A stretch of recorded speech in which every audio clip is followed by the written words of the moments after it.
At second, Michael Brantley hitting third. Carlos Santana, Jose Ramirez, and Austin Jackson in the middle. Bradley Zimmer, Roberto Perez, and Trevor Bauer batting ninth. And Kyle Freeland will be our Northern Ohio Hyundai starting pitcher for the Rockies this afternoon. He's 24 years old. He's 6'4", 200 pounds. And here again, another Rocky pitcher that's having a very good rookie season. He's 6-3, a .353 earned run average. He's second in the league in innings pitched behind the guy that we saw last night, Antonio Sanzatella. So these two starters have done a nice job for Bud Black. This is the first time he's ever faced the Indians. This guy could be effectively wild. He's hit 6 batters, also walked 28. So I think you have to have patience that first time through so you can get a good look at him. Let's check out the defense for you, brought to you by WB Mason. Told you yesterday they're the #1 graded defense in the National League. Only 23 errors made and 68 double plays turned. It's Desmond in left, Blackman in center, Gonzalez over in right, Arenado at third, Story is the shortstop, LeMahieu at second, Reynolds back at first, and Hannigan doing the catching this afternoon. Jim Wolf has the plate. DJ Rayburn at first, the crew chief Sam Holbrook at second base, and Greg Gibson is down at third. Freeland is a ground ball pitcher. 59% of his outs come on the ground compared to the 42 fly balls he has given up.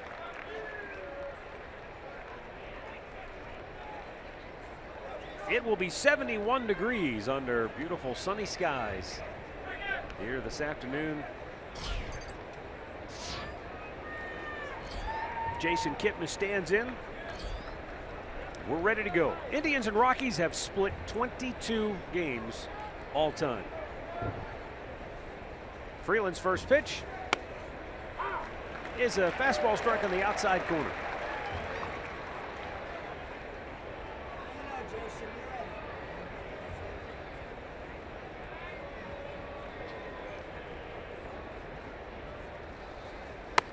Way outside. Freeland, a guy at home, he is 2-3. He's been very good on the road where he is 4-0.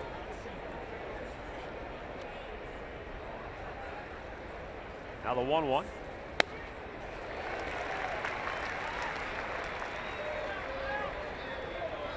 Slider on the outside part of the plate to get ahead.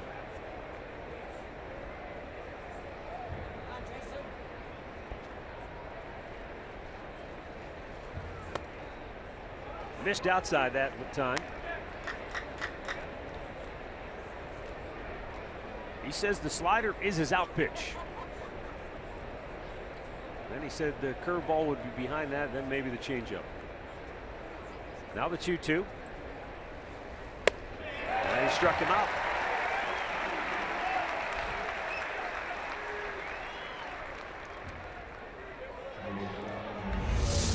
Looks like he expanded that zone. It looks like it's going to be a strike, and all of a sudden it darts outside and it ends up off the plate.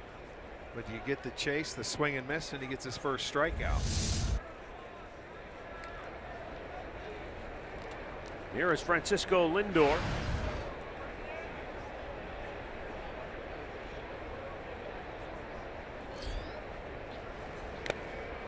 Threw it by him. Good fastball. Strike one. Lindor has swung the bat well against left-handed pitching this year. You see there a .308 average against southpaws. But lately, he's had a tough time against whoever's out there on the bump. Just 4 for his last 30.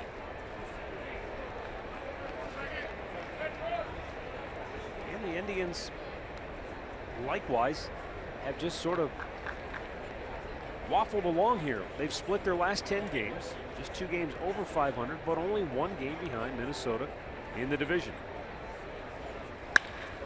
Smashed on the ground to short. Trevor Story goes out Lindor, 2 down. Storylines today are brought to you by Wayside Furniture. Obviously, the Indians would like to get out to an early lead. Tribe scores first. They're 19-10 on the year. And obviously, if you can get it to the bullpen when they lead after 6, they're 23-1. And that was the philosophy that they used so well last year. You know, get that early lead if you can get it. Turn it over to the bullpen after 6 and let them do their work. Michael Brantley.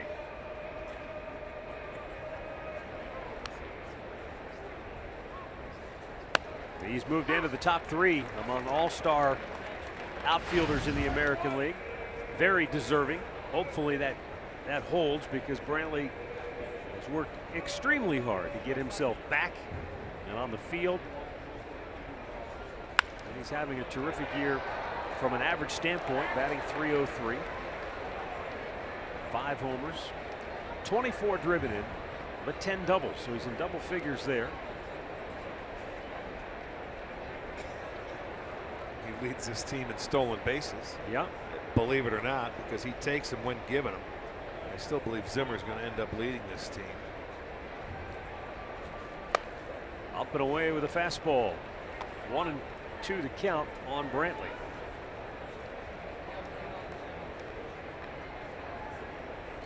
Carlos Santana waiting on deck. Terry Francona had hoped to have Edwin Encarnacion in the lineup today, but he's bothered by a sore hip. Brantley strikes out. The Indians go 1-2-3. Couple of Ks for Kyle Freeland. And the Rockies are coming to bat.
And Colorado's starting 9 for manager Bud Black, brought to you by Hankook Tires. Charlie Blackmon, the reigning player of the month in the National League, leading off. DJ LeMahieu bats second. Nolan Arenado bats third. Carlos Gonzalez, Mark Reynolds, and Ian Desmond occupy the middle third. Trevor Story, Ryan Hannigan gets the start behind the plate today, and Kyle Freeland batting 9th. Well, Trevor Bauer is the Northern Ohio Honda starting pitcher for the Tribe. You know, coming off his last start, it was Sunday in Kansas City. You know, he was out there. They had 4 runs on the board for him. Then it started to rain. He was only able to go an inning and 2/3. He had allowed 2 hits, but, you know, he bounces right back, and he's going to go at it again today for the start. They didn't want to start Kluber in this ball game because they didn't want him to hit. So it's Bauer's opportunity to try and slow down this offensive juggernaut of Colorado here. And they will turn around and go right back on the road. This was a 2-game homestand for them. Never heard of that before. I haven't either. I mean, seriously. First they pitch have strike. 9 total games, home games this month. I mean, every once in a while you get like maybe a 3-game series. Right. You're in and out, but a 2-gamer. Yeah. Barely have time to get your laundry done. 2 quick strikes on Charlie Blackmon.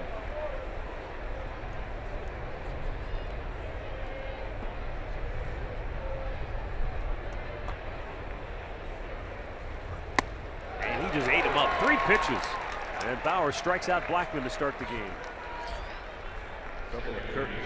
Couple of curveballs and an elevated fastball is what it was.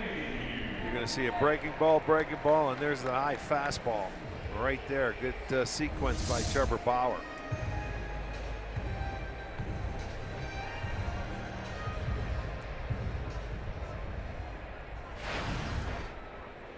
Here is DJ LeMahieu. And a little low ball one. LeMahieu 1 for 5 last night with 1 run batted in. That came in his last at bat when the game was already decided at that point.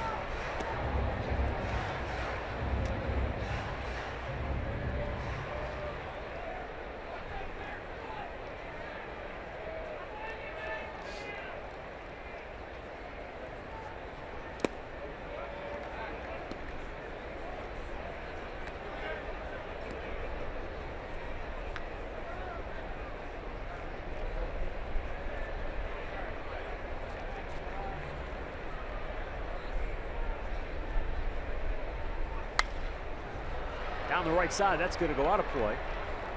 And the count is 2-2. This is Trevor Bauer's second career start against Colorado. His last one coming back in Cleveland on May 31st of 2014. He did not factor into the decision. 2-2. Just a ball off the plate. Take a look at this pitch on the Nissan pitch tracker. You can see it just off that white line in the left-handed batter's box. So about a ball width off the plate. And the payoff pitch. That time he put it a little closer to where LeMahieu had to get after it.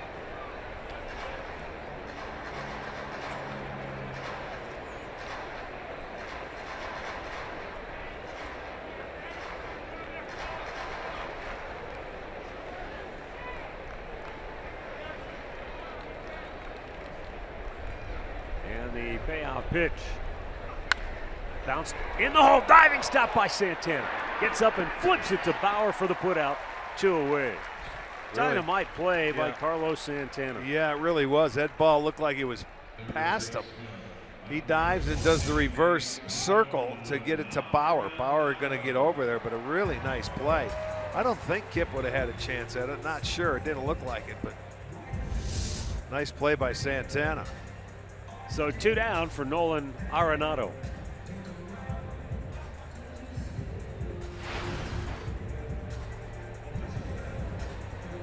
A lot has been talked about with regards to Trevor Bauer. You know, he had his last start short-circuited because of the rain delay in the second inning of that game. And he's like, hey, I can come right back and pitch again. I'm ready to go.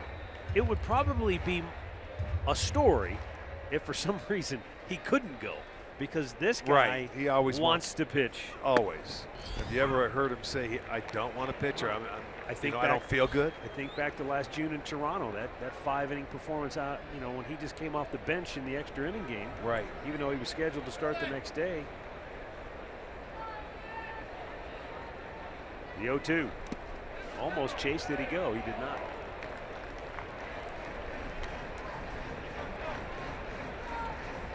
Nolan Arenado is tied for first in the majors with 34 extra base hits.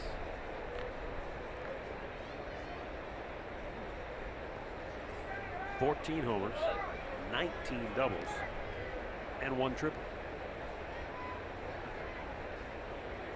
Bauer working ahead in the count through the same pitch. And it's 2-2.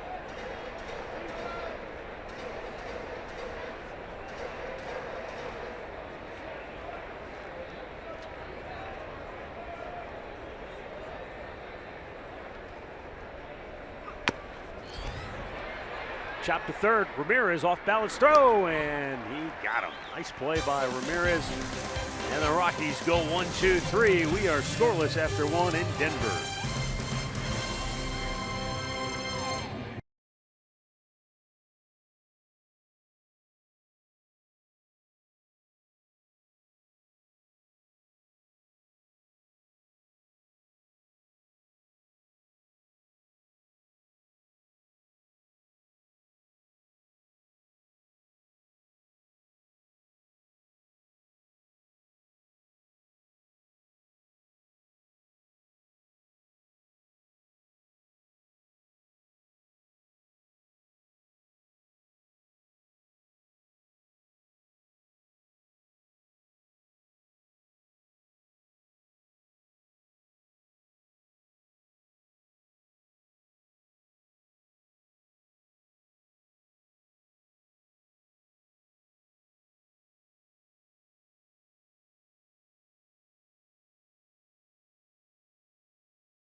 Here as the Rockies manager, guiding them to a 37-23 mark, tied for the most wins in the National League.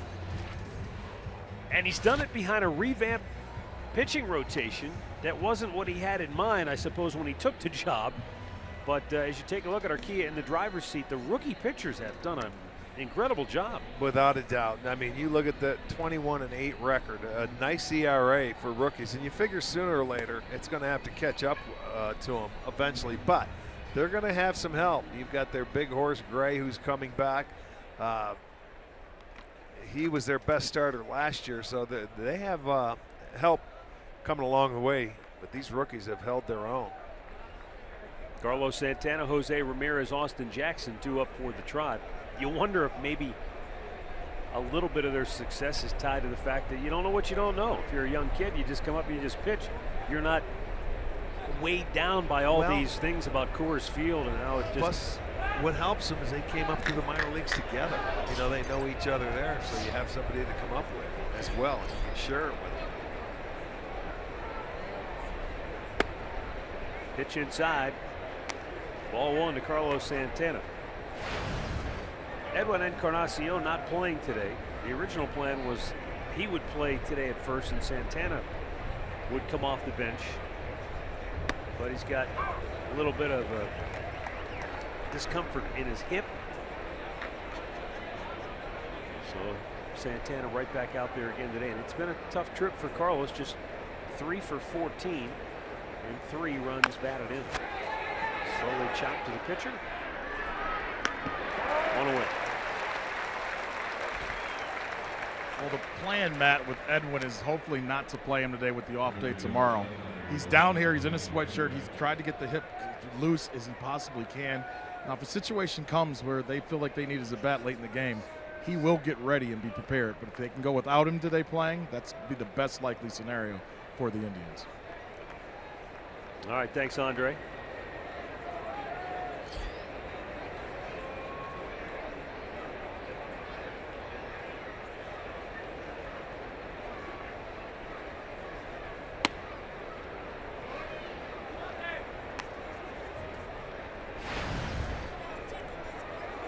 Jose Ramirez has picked up a hit in 3 straight. And over his last 11 games, he's batted .390.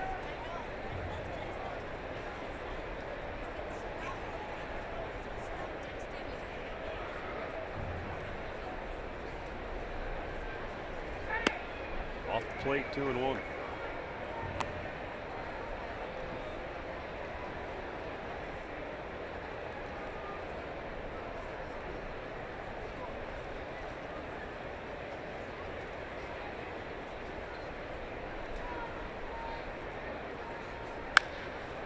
Big chopper to short, backing up and fielding it cleanly is Story. And he throws him out 2 away. Well, MLB TV Premium, the #1 live streaming sports service, is back and better than ever. Watch every out-of-market game live at home, in the office, or on the go for just $19.99. Visit MLB TV for the details. Yeah, I'm watching Kyle Freeland throw, and he looks like he hides the ball pretty well. You don't pick up his arm after he turns until it's almost on you. Austin Jackson shoots one fair down the right field line. He's going to head towards second base and stop as Gonzalez got to it quickly, cut it off before it could get down into the corner. And a 2-out single for the Indians. Well, and again, we're seeing Austin Jackson take it the other way. Pretty good swing here. You're going to get a fastball off the plate. That's really a nice job of just hitting the ball where it's pitched. So he gets it inside the bag at first, past Reynolds. It'll go as a 2-out single. So the first hit of the ball game. Austin has 16 hits this year, 11 of them on the road. Here's Bradley Zimmer.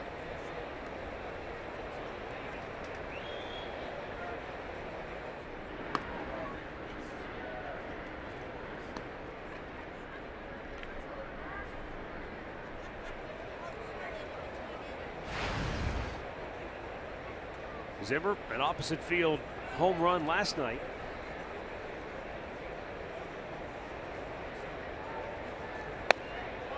much of a leg kick, is there?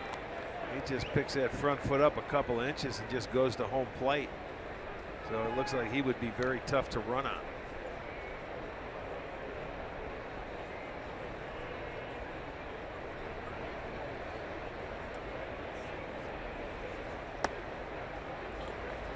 Yank that fastball, and it's 2-0.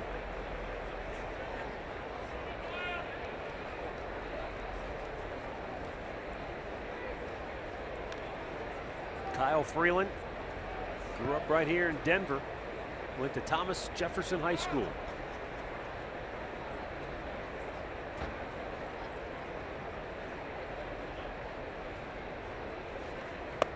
Zimmer waves at it, and it's 2-1.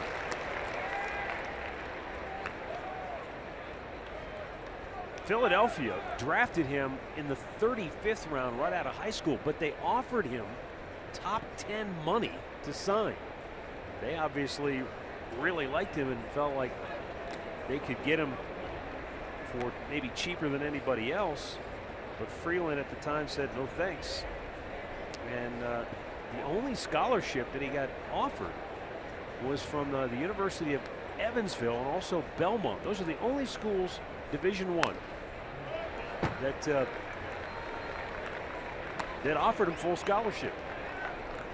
And you would think, how does a guy grow up right here and nobody locally, or at least within close range that happens, to Denver? though. I mean, it happens a lot. And maybe some college coaches saw that he did get drafted and felt like, I don't want a short-term guy, you know, I want somebody that's going to, who knows? There could be other reasons, but just interesting that he had to go from Denver to Evansville, Indiana to play college baseball. A little bit of a climate change. Yeah. And then, of course, the Rockies 3 years later made him a first-round pick.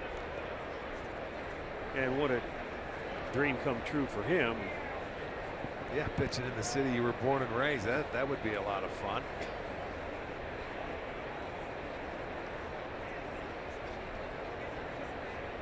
The 2-2. Zimmer fouling it back.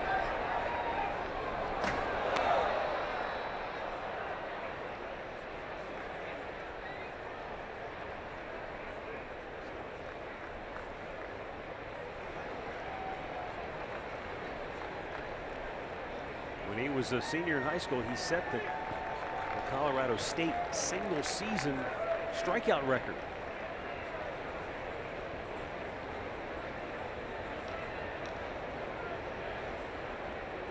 Two-two pitch. Zimmer slowly taps it to the mound. And the inning is over. No runs, a hit, a man left. Middle of the second, no score.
by Ram behind Trevor Bauer today. It's going to be Brantley in left, Zimmer in center, Jackson is in right.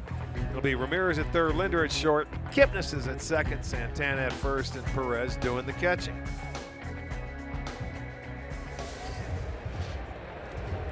For Colorado, Carlos Gonzalez, Mark Reynolds, and Ian Desmond due up here in inning number 2.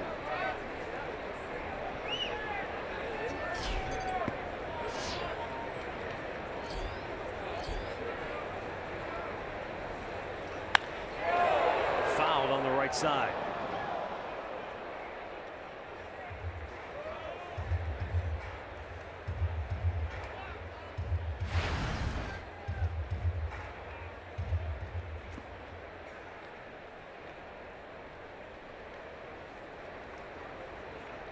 Chased one in the dirt.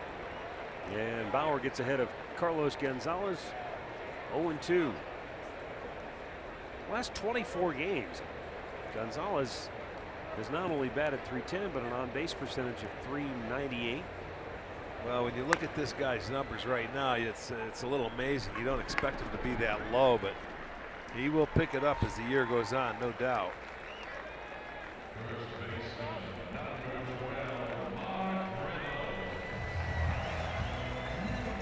Player profile brought to you by Levin Furniture.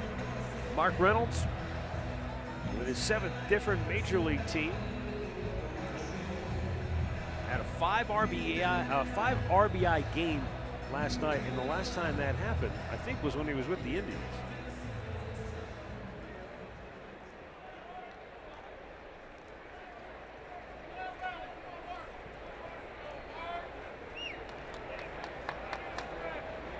Yeah, April 13th of 2013. He's a guy, if you make a mistake, he can hurt you. He certainly, as you saw the strikeouts that he possesses, he can swing and miss a lot. But he got a fastball up and away on a 3-2 count from McAllister last night for a 3-run homer down the right field line. And then also he had a slider up Nick Goody to about straightaway center, maybe a little bit of left center, for another 2-run homer. So that was the 5 ribbies. But you know, he's the amazing thing for him, the power doesn't surprise you, and his RBIs where he's leading the league, but it's that batting average, it's at .299 that surprises you. Well, he hit .319 in the month of May, scoring 16, driving in 21. Last night he struck out his first 2 times up, and then 3-run, 2-run homer in each of his next 2 at-bats. Out of play.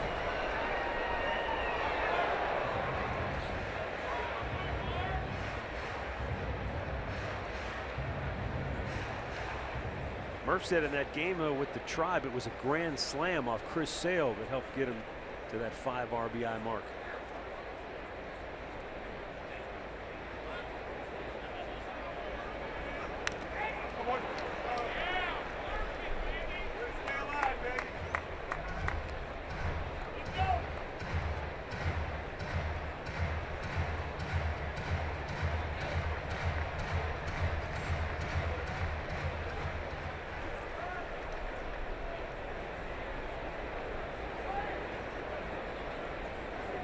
Now the 2-2. Just missed outside with a breaking ball.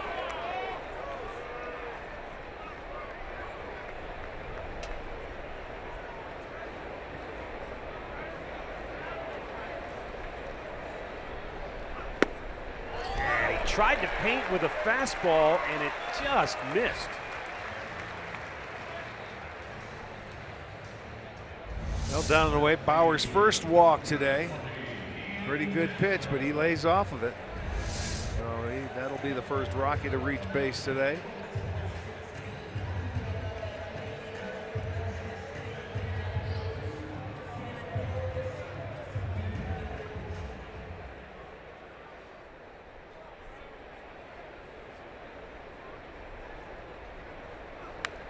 Fouled right back.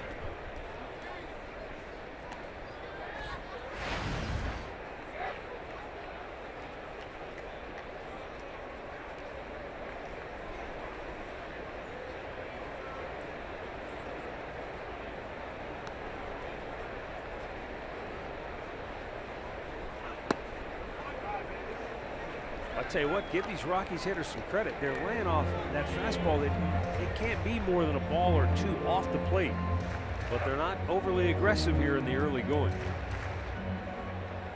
Well, they've got a good eye. Desmond came into the game yesterday when Rado Parra got hurt trying to steal a base. So I'm sure he's going to see action now every day. Well, you know, he was curveball heavy in that. Well, he was basically curveball fastball in that great start against the Oakland A's when he punched out 14. I think he threw 46 curveballs. In this environment, I don't know how many times he'll go to the breaking ball. He tried to throw in there, and it just hung up out of the strike zone. This has been a tough climate environmentally to throw curveballs. Well, then it all revolves around fastball command, of using it to both sides of the plate, not just away. You're going to have to go inside to these hitters as well. You let them cut the plate in half, and you know, let them look at one side of the plate. It gets a little bit easier. We've seen him throw some tight spinners. Well, that big overhand hook that was so good in Cleveland a couple of starts ago. That one might be a little tougher to execute here today. We shall see. The 2-2 again. It's like these guys are just spitting on every pitch that's a fastball away. Well, it is, and you see him trying to bring that pitch back in just a little bit. Curious to see if Bud Black starts Reynolds now with Desmond up there.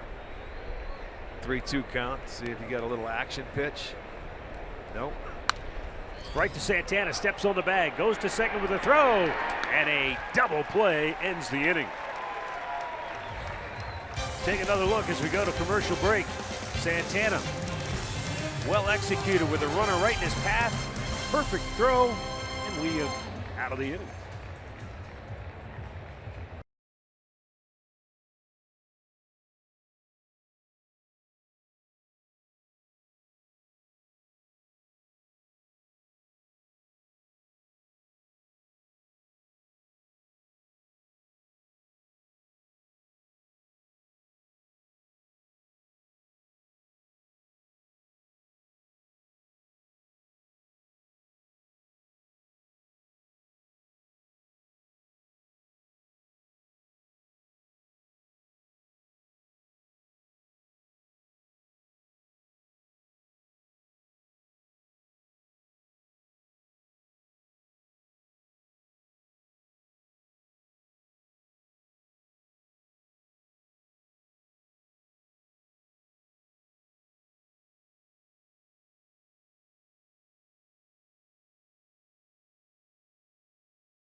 And on Friday night, it will be Dollar Dog Night out at the ballpark when the Chicago White Sox come in for a weekend series. You can get $2 domestic cans of beer out in the district from 5 to 7. 10,000 will receive a celebration banner courtesy of McDonald's, and then the fireworks also. Now go to Indians.com for the details. Beautiful day here in Denver. And a nice crowd for this afternoon getaway game for both teams. Even the scoreboard had a little tribute, little feature today on the fact that it was only a 2-game homestand. Short and sweet. Yeah, but still enjoy it. Yeah. Well, why not? Rockies fans should enjoy it. They're a first place club. Best start in franchise history. Yeah, they're playing very good baseball, no doubt. Roberto bangs it on the ground to the second baseman, LeMahieu. One down. We talk about that, the defense for the Rockies. They have gone 16 games, the infielders have, without an error, recording an error. That's how solid they have been this year. Anchored, of course, by their Gold Glove third baseman, who hasn't committed an error all season, Nolan Arenado. That's impressive. Trevor Story, the shortstop, who kind of burst onto the scene last year. Yeah, that's why, in a way, you have to believe that they may be for real, because when you can hit and score runs, you have a very good closer, and your defense is as good as it gets. You're going to stay in a lot of games. If that pitching, you get any kind of pitching. And there's the errorless streaks going on right now. 62 games for Arenado.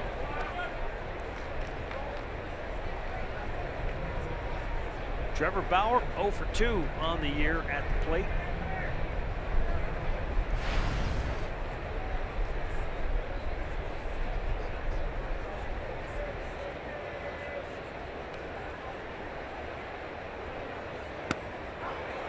And he is quickly disposed of by the pitcher Kyle Freeland, and that's his third strikeout, 2 down in the inning. Tomorrow morning, Skip Bayless and Shannon Sharp go head-to-head on the day's hottest topics, live from Gateway Plaza in downtown Cleveland. Undisputed with Skip and Shannon tomorrow from 9:30 a.m. to noon Eastern, only on FS1. Something tells me they will discuss the NBA Finals. You think? That's right. Cavs in action tonight. Back at home. Pretty much a must-win for them. Good luck, boys. Yeah. That should be fun, and I'm sure it'll be a great atmosphere. They're going to have the blackout with the T-shirts all laid out on all the seats. I saw that picture this morning. Well, look, as bad as the first 2 games were, you know, they last year they thumped Golden State at home. So that's what you have to do. You have to take care of your home court.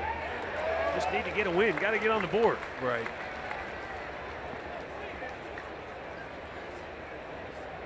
1 ball, 2 strikes, 2 down, bases empty here in the third. Jason Kipnis down on strikes his first time up. And he's down again. 4 Ks for Kyle Freeland. Middle of the third, no score in Denver.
To the bottom of the third here at Coors Field, no score. Trevor Story, Ryan Hannigan, Kyle Freeland due up for the Rockies.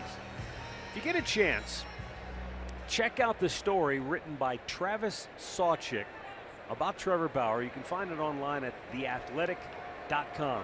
Really interesting read. He did a fantastic job of kind of detailing everything about Trevor Bauer, the pitcher and the person, as that is lined into center field. First hit of the day for the Rockies. And Story, who hasn't swung the bat all that well, has now picked up the Rockies' first hit of the day on a high fastball. Well, that fastball is right down Broadway, and he took advantage of it first pitch. But Sawchik does a good job as an author of kind of taking you through the evolution of Bauer from, early in his career with Arizona, when, as Trevor said, he was supposedly a bad teammate because basically he just didn't fit in. And Travis says throughout the article, even when I was a kid in high school, I'd go to the lunch table at the cafeteria.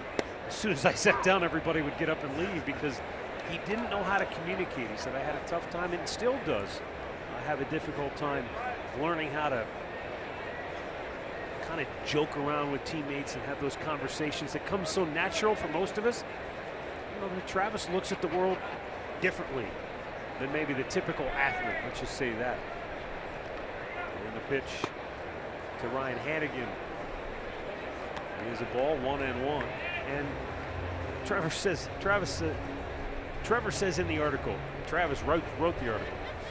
He goes, I joke with people that 2 years ago when I kept all my feelings inside about my teammates, I was a bad teammate. Now I tell them how much they stink and I'm a good teammate. So it's backward. I've had to learn all these things, and intellectually it doesn't make any sense, but it's helped me fit in a little better. Hey, you stink. Hey, thanks. You're my favorite hey, pal. teammate. Hey, Pally. It can be a little backwards at times. You spend so much time together with your teammates.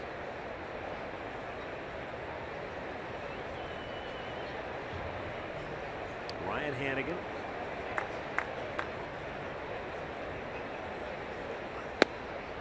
Checks in a pitch. Again, these Rockies hitters I know not it. bite. They're just not swinging at that pitch away. They're going to improve and make him hit the corner a couple times before they're going to start offering. And I mean, there have been a number of pitches this first time through the lineup that were awfully close. But Jim Wolf's a very good ball strike umpire, and he hasn't given in. 3-1 pitch. Same spot. It's the first visible sign of possible frustration from Trevor Bauer. I think he thought that last pitch he should have gotten called a strike. He didn't. Throw one on the corner and see if he'll call it. And I think that's why his teammates are coming in, because they sense it. Mickey Callaway senses it. You know what? You can't start frustration. If you're making that pitch out there, it's been called a ball all day. You have to make the adjustment as the athlete, come back, and you better move it in a couple inches. Another ball with it, I'm sure he'll start calling it. But there's more than that one corner of the plate. You can also go inside as well. Trevor Bauer also says in that article that, I have been guilty perhaps in the past of overthinking things. And he said, quote, I have to teach myself how not to think. And, and that can be difficult when you're out there, and if that's how your brain works, you're constantly processing and trying to figure stuff out. He's always been a guy that wears his heart on his sleeve too, as you could see the frustration there. He thought he made two good pitches, but they were the same pitches he made earlier, and they were called the same result. They were balls. So he has got to make an adjustment. Well, now he's got the pitcher up there who will be bunting, and Freeland gets it down. Bauer looks to third, goes there, and they get to force. Good a play. bang play, but a good job by Trevor Bauer to throw a dart to Ramirez. Well, he had no doubt in his mind where he was going off the mound. And Freeland, he put down the bunt. It's not a bad bunt, maybe a little too hard or a little bit too out in front of home plate, but you can see he does get him just at third base. So a nice play defensively by Bauer to get the first out and the lead runner. And imagine, Rick, your Trevor Story. You want to get a good secondary lead, but it's the pitcher bunting, and you don't want to get out there in no man's land. You got to make sure they put it on the ground. That's all you can do. He just bunted it a little too hard. So 2 on, 1 out, top of the order. Charlie Blackmon struck out his first time up.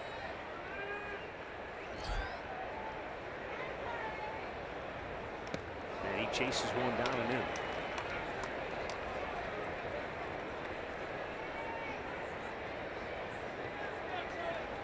Blackmon, who was the National League Player of the Month in May, hit .359.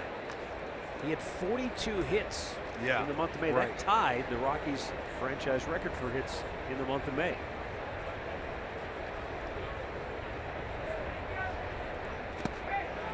Nice job by Perez. You know, Roberto Perez has developed a bit of a relationship with Bauer, as much, I suppose, as you can. And Roberto says, look, people are different. You got guys from different countries, different personalities. Sometimes you got to give him the benefit of the doubt, try to get to know him a little bit. He said, I've been catching Bauer since the minor leagues, and believe me, he's a good teammate. I think, look, Trevor's different than maybe the average baseball guy, but I think he unfairly was labeled early in his career as a bad teammate just because he didn't fit in. He didn't know how to just shoot the breeze. Well, you know what? There's a lot of guys that played this game that teammates sure don't you like. Had guys that there's always guys that come in and out of that clubhouse that you don't like or you don't care for, but you have to find a way to get along. Or I'm sure you played with guys who were just intellectually they were on a different plane, and it was hard to maybe relate. Right. It doesn't make him a bad guy. It's just you don't have a lot in common to talk about. When it was game day, you get ready, and when the game's on, when you leave the clubhouse, you can go do whatever you want. I'm sure a guy like you, I mean, whether the topic was billiards or molecular physics, you could fit in with everybody. No doubt about that. You know that well. 2 on, 1 out, 2-2 pitch to Blackmon.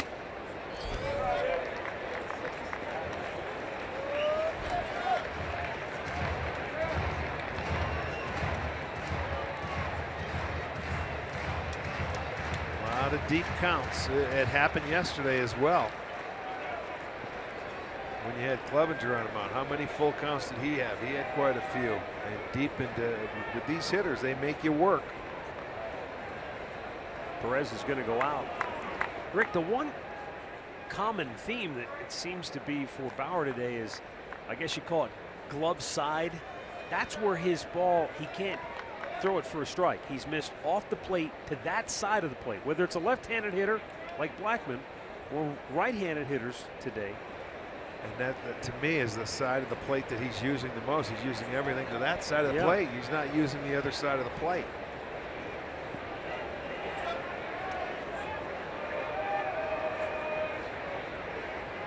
And the payoff pitch. Oh, man. Now you really have to wonder about the strike zone. That looked like a really good pitch. And now he's asking.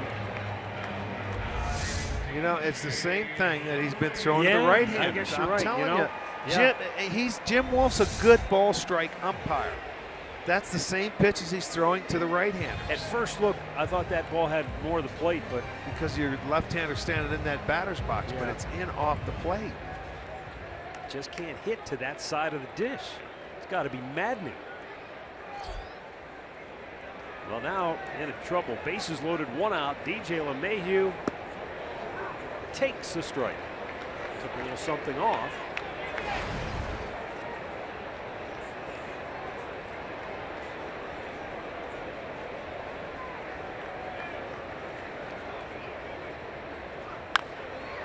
Slowly chopped to third. Ramirez coming home. They get the force as Roberto keeps his foot on the plate. And there are 2 down. Kind of a slow chopper, so they had no chance really to turn a double play. No, you're right. That's really the only play. Why not take it? You're not going to turn one. You don't want to spot him one if you can get the out at home plate. And Perez acting like a first baseman where he had to catch it.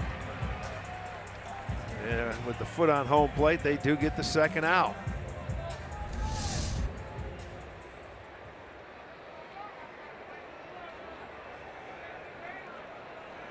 And with 2 down, Nolan Arenado is the batter.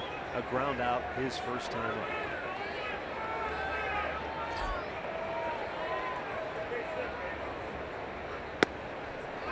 drops a nice breaking ball over the outside corner. So altitude or not, Bauer has been able to throw his curveball, and at times it's been very effective. Oh, he had him waving at it that time. It's 0-2. Couple of good back-to-back.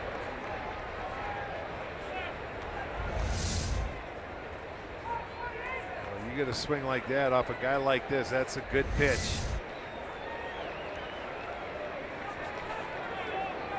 Outfield plays Arenado straight away. Infield straight up. 2 down, bases loaded. And the 0-2 pitch. Good block by Roberto.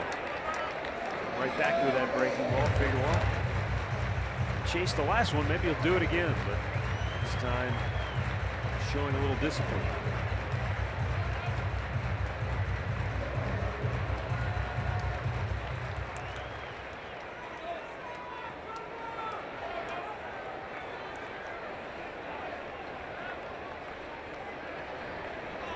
No score, bottom of the third, but the Rockies have them loaded with 2 down, and the 1-2 from Bauer. On the right center field, and it's going to get down. And this will score 2. Stopping at third base is LeMahieu, and the throw there not in time. A 2-run double for Nolan Arenado, and the Rockies lead it 2-0. Well, that's the pitch he left up, and this is that Colorado Rocky team we were showing you what they hit with runners in scoring position. That's the pitch that was elevated. He made a good pitch to get him to swing and miss at down in the zone. This one he hangs and it gets into the alley as Zimmer cuts it off and gets it in. Boy, you get the 2 runners scoring, and it'd be 2-0 Colorado. That was the same spot that the pitcher Senzatella hit the ball last night to get the Rockies on the board, except his was more of a line drive and it rolled all the way to the fence, clearing the bases. That one had some hang time to it. Still nobody could get to it to make a catch. But a 2-run double for Arenado, and now here's Carlos Gonzalez. Long inning for Bauer. Pitch count climbing to 52 now. 30 of the 52 have been strikes.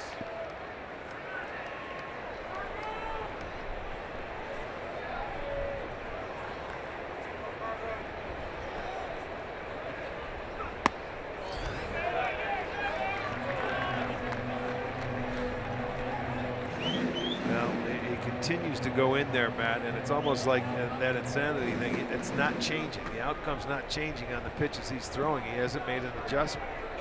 How many times do you have to hit your thumb with a hammer to get your thumb out of the way? At some point, he's either got to abandon that plan of attack. Well, they're all laying off of it. Not one guy has swung at it, and they've been able to take it and the same result. So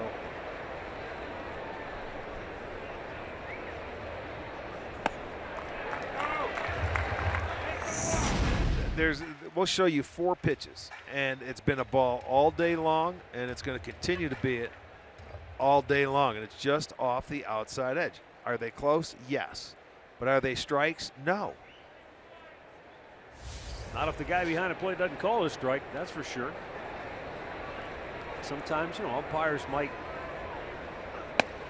have adjusted strike zones, but Wolf has been consistent, and now they're loaded again. And with 2 down, Mark Reynolds coming up. That's the 3rd walk in the inning for Bauer.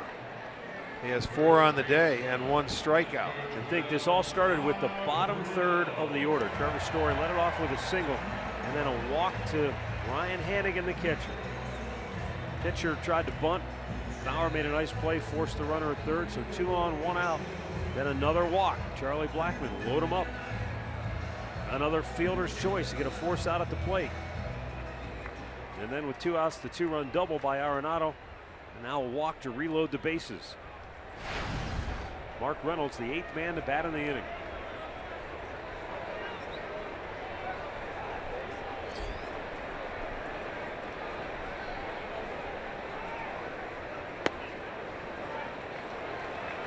Outside, ball 1.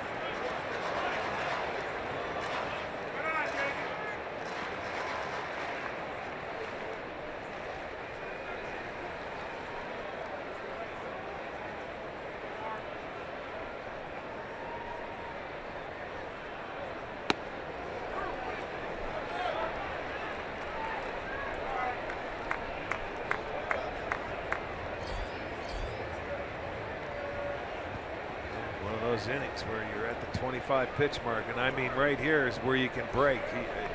Bending is all right. He already gave up the 2. He hung 1 pitch. He's got to get out of this inning and keep it a 2-0 game, because right here this could break him, this batter.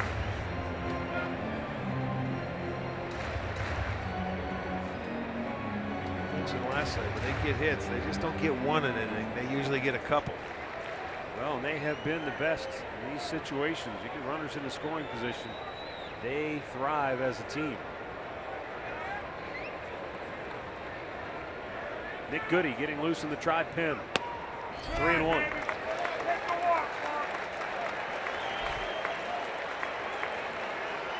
The Rockies have stranded the fewest number of runners in scoring position of any team in baseball this year.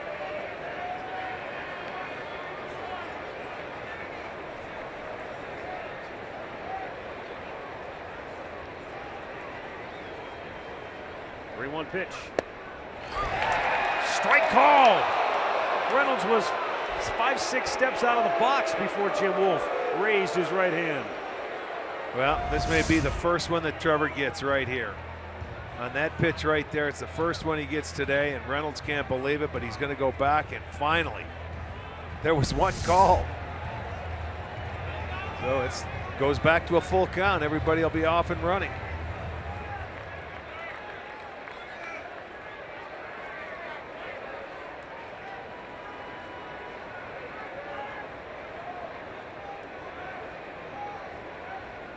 Pitch, runners go, swing and a miss. He struck him out to end the inning. Reynolds slamming his helmet down at home plate. Furious that he didn't draw the walk to pitch before. Bauer's second strikeout couldn't have come at a better time.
Miller time brought to you by Miller Lite. 2-0 Rockies. 4th inning. Indians have just 1 hit. Left-hander Kyle Freeland has struck out 4. And he'll go to work against Francisco Lindor, Michael Brantley, and Carlos Santana here in the 4th inning.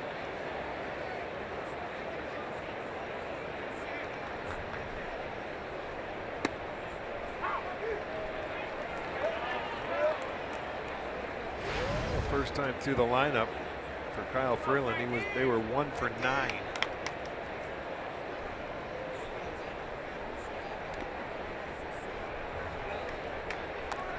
One ball, one strike.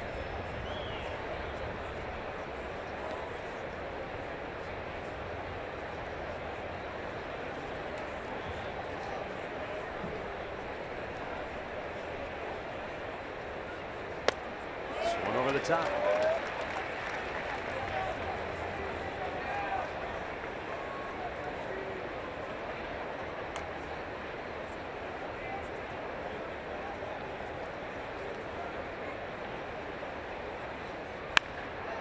Boom. On the chalk, down the line it goes, and it'll go into the corner. And that'll enable Lindor to roll into second base with a leadoff double. That ball looked like it caught chalk right down the line. Lindor's 16th double. This is one he didn't swing over the top of.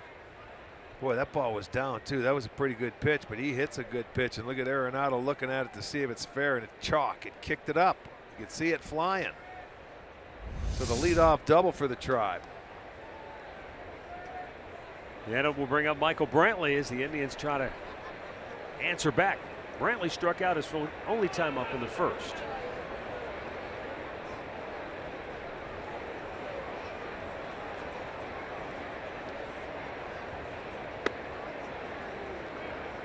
And ball one outside. You know, I mentioned before about the Rockies, how good they are with runners in scoring position. So far this year, they have left 2.8 runners in scoring position per game. Not bad at all. Now the difference between number 1 and number 30 in baseball is only 1. As Brantley sends a drive to center, but Blackman able to run it down, kind of circle back under it. Lindor tags, slides, and he is safe at third. And the Rockies say we should challenge because Arenado thought he tagged him on the leg. We'll have to wait and see what Bud Black wants to do. They're going to challenge because this umpire came from first base, Rayburn, all the way the umpires rotate. And Blackman's throw, it looked like Arenado did get him on the feet. I mean, the throw, it's almost like he's leading him there, but the umpire had to come all the way from first base to see the play, and he's trailing it. Does he get him there on the leg? If he does, he's out.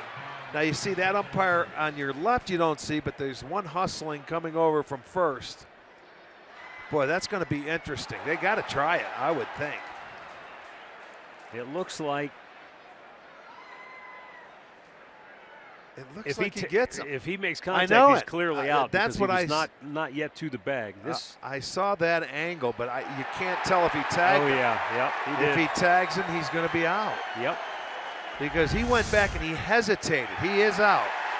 He hesitated on that, so that'll be a double play.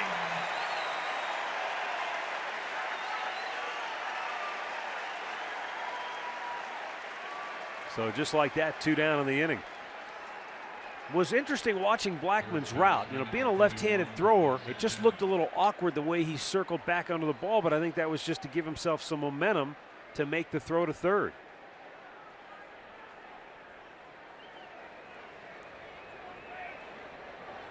And so with 2 down, there's Carlos Santana. So the Rockies, they're number 1. They've left 2.8 per game this year with runners in scoring position. That's the best. The worst is the Yankees at 3.8. So only 1 per game difference, top to bottom. But if you think that's per game. But if you think about 1 a game for 56 games, right, that's a lot of opportunities that the Yankees have left out there compared to Colorado. The Indians still looking for a run, down 2-0, middle of the 4th.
On this day and age of multiple uniforms and hitting on both sides of the plate for Carlos Santana, and also having to make sure, the scouting report, Carlos in his first at bat, if you see anything different there, look where his shin guard is on, boys. I think that was the one for when he hits left-handed. Yeah. So he gets down the plate, he gets down to first base. This gave him some grief. So in his next at bat, he figured it out right there. He didn't get a hit in either case, but his teammates are now labeling both sides so he knows what shin guard to wear. Well, it doesn't matter. Just wear them both, and you won't have to be questioned. You might run out of it like Blackman did last night. We've seen that before this year. Ian Desmond will lead it off. And takes a fastball for a strike. Andre, what are you going to do? Sometimes it's a shin guard, sometimes it's a helmet. Not much you can do. And to right field, a base hit for Ian Desmond. And the Rockies get the leadoff man aboard. Well, 12,500 fans will receive the Carlos Santana jersey. That'll take place Saturday night. The White Sox will be in town. Stay after the game for a Grammy Award themed fireworks show. Just go to Indians.com.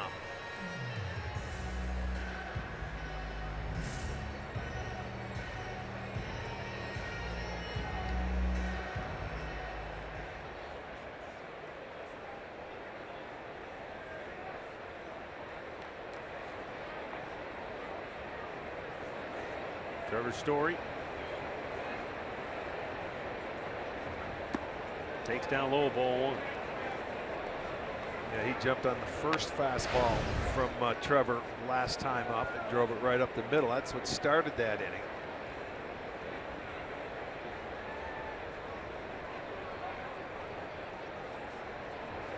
But when you get down to the bottom part of your lineup in the National League, this is where you start. You can start some runners.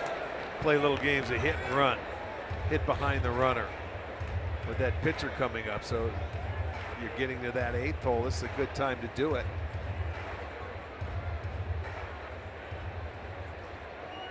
As the count in his favor at 2-0.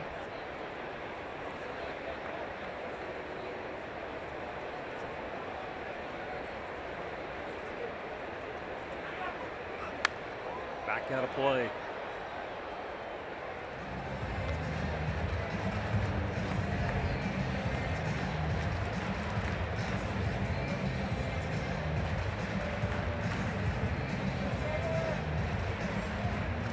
Nick Goody staying loose out in the Cleveland pen, not throwing, but he's just keeping his arm loose in case. 2-1 pitch. Throw to first instead, and Desmond just gets back in time.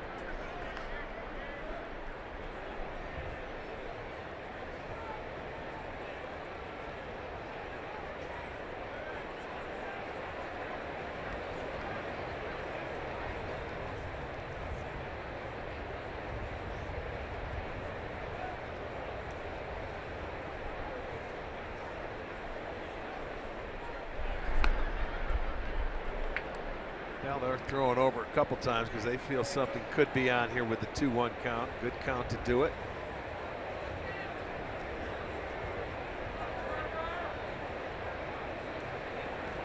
Trevor Story missed some time with a shoulder ailment, but he's hit in 11 of 13 games since coming back, making 12 out of 14 now. And that single in the 3rd inning.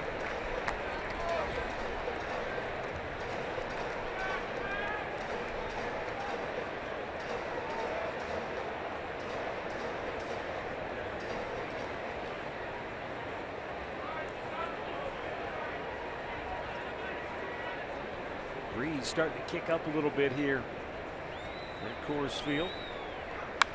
Foul back out of play. Send along some birthday wishes. Bob Armstrong, 75 from Defiance, Ohio. Bob, happy birthday to you. There's a lot of Cleveland fans in the house.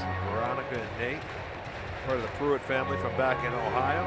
Medina transplants out here from Grand Junction, taking in the Tribe game today.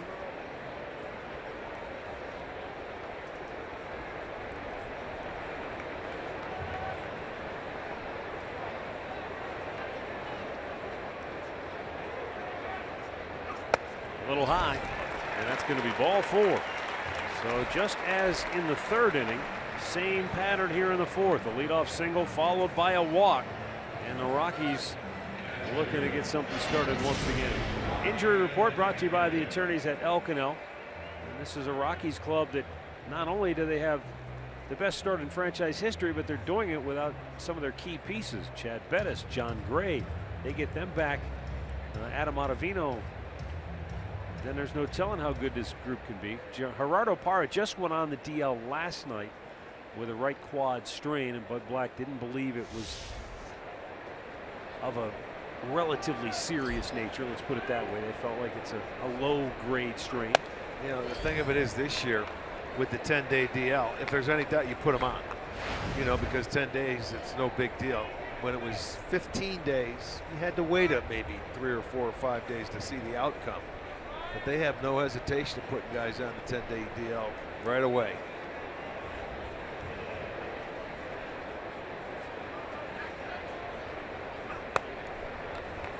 Just missed outside, 2-0. Well, it's just been one of those days. Trevor, with his 71 pitches, 37 strikes, 34 balls. He's been all over the place. I mean, not that it's crazy. He's just missed on the outside corner to the right-handers all day long. And again, there's a couple of guys talking to him. Indians bullpen is up and loose. They don't want to fall behind anymore. And there's Nick Goody. This is the 8th hitter. You have 2 guys on, nobody out, pitcher on deck, and he's pitching from behind.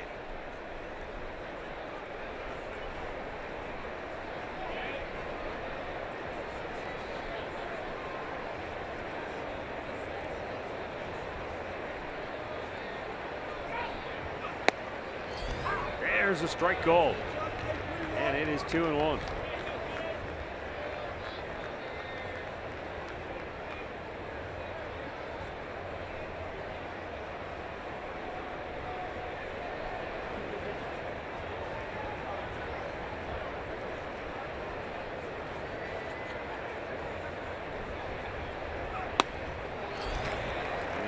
Looked a little tardy on that swing. And Bauer's right back in the count now at 2-2. Desperate for an out, especially with the pitcher on deck. Could be a big swing in this game right here if Bauer can navigate his way through this trouble. Keep it a 2-run game. Last night, that was the problem. The Rockies got off to the fast start, but then they just kept adding on throughout the game. 2-2.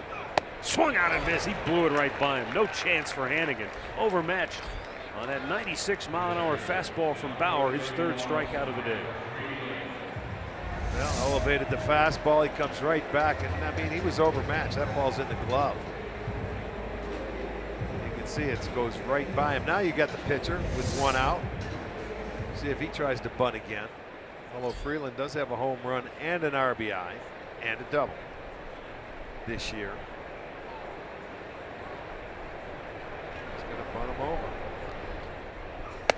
Tried to anyway. See, that's why when you're on second base, what you were talking about last time, if you're a base runner, you've got to make sure the ball goes down, or you can think he's going to bunt it and he pulls it back like he does there, and they throw behind you. He did pull it back in time.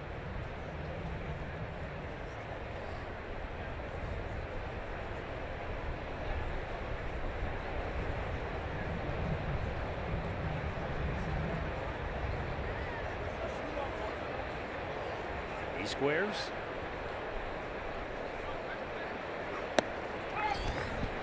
This is the thing you can do as a pitcher in the National League. You may not have to be a good hitter or may not be a good hitter, but if you can bunt and move runners along, it can certainly keep you in the game a lot longer than guys that can't. You know, if you're borderline, it's a close game and you're going to move runners and your manager knows you can do it, he'll leave you in there a lot of times instead of using a pinch hitter.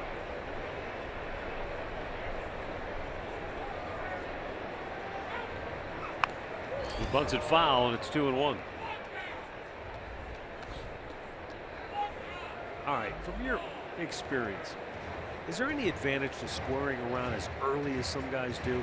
It's all comfort there. I never used to like to square around early, you know, because it's just weird. It felt weird, didn't it? It felt weird, yeah. But pitchers, you know, if you square around, a lot of times you feel like if you're squaring this way, if the ball comes at you, you can't get out of the way. But your top half has to be squared around. Your legs can stay pretty much same, just slightly open. He tries to butcher Boyd, and he threw it right by him. It's 2-2. And we saw in Cincinnati the left-handed pitcher who went out there and was successful. Amir Garrett. That was a good pitch, though. That was up and away, tailing. And then he tried to hit it too hard instead of just playing pepper with it, the longer swing. 2-ball, 2-strike count with 2 on and 1 out. And he slapped it that time, but it's foul out of play. So the element of surprise is pretty much gone now. Well, it's not the bunt, though. If he tried to bunt that, he's out. You know, so he took a swing, so it's a foul ball.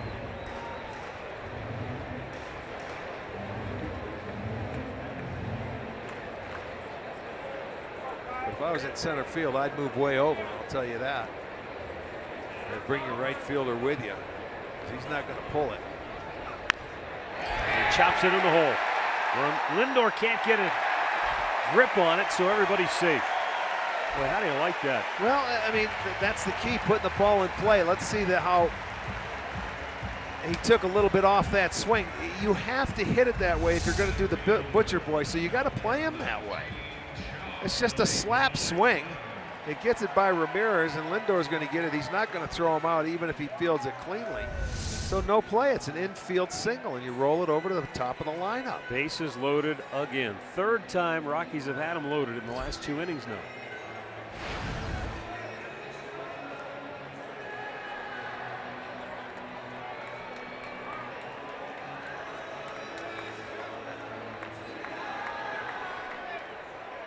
You get the feeling Bauer's hanging by a thread. He's at 80 pitches.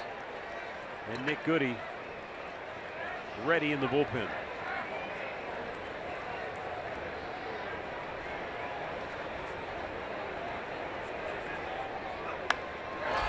Oop, foul.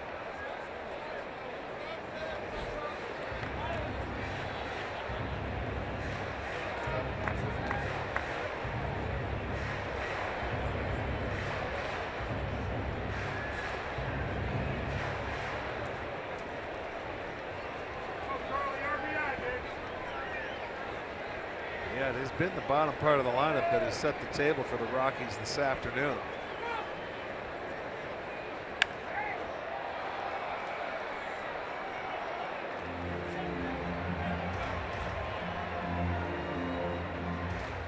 Yeah, the bottom 3 have 2 hits, 2 walks, and a run scored combined.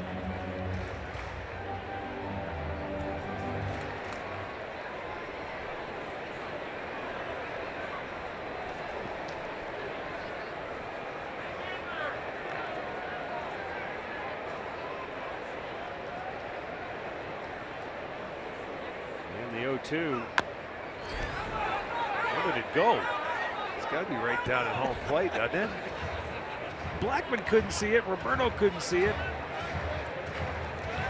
had no place to go. It went straight down.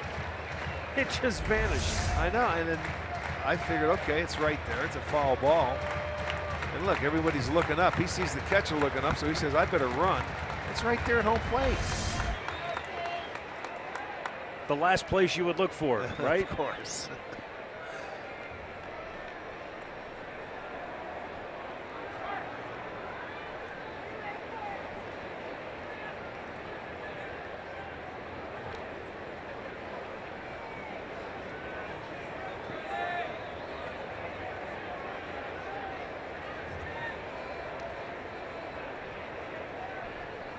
Now the 0-2. Did he go? No. He did not. He flinched.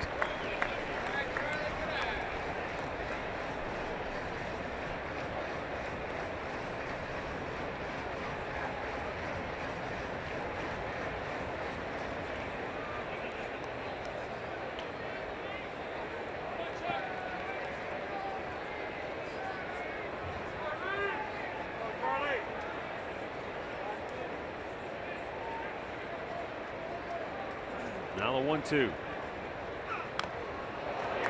Blackman get a piece of it to stay alive here.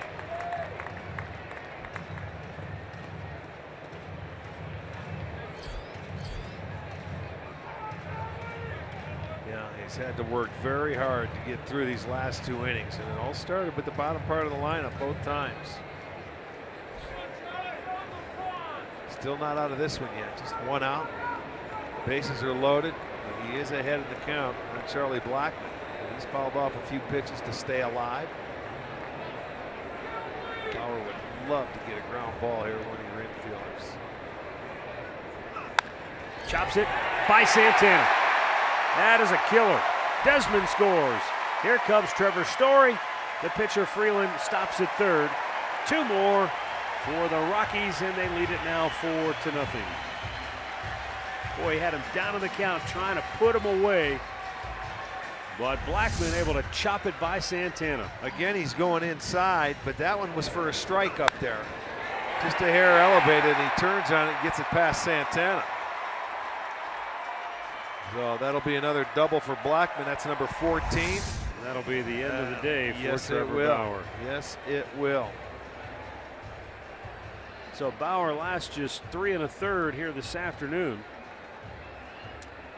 And the Cleveland Clinic call to the bullpen has been made for right-hander Nick Goody. He's coming on when we come back.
Trevor Bauer with an early exit here today. Yeah, it wasn't very sharp. He didn't make the adjustment on the pitches that were off the plate to the right-handers, into the left-handers, and a couple of big pitch innings. And he's gonna, you get 7 1/3 innings from your 2 starts here in Colorado, and that's not gonna cut it. So Nick Goody coming on for the 2nd straight day. Still 2nd and 3rd. Still just 1 out. DJ LeMahieu 0 for 2, the batter. Infield in.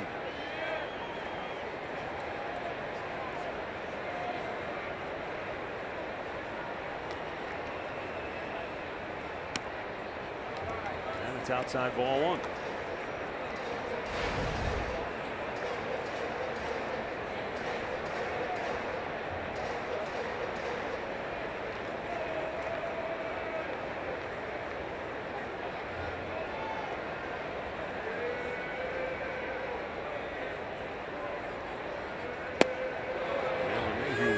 At it outside, 1-1.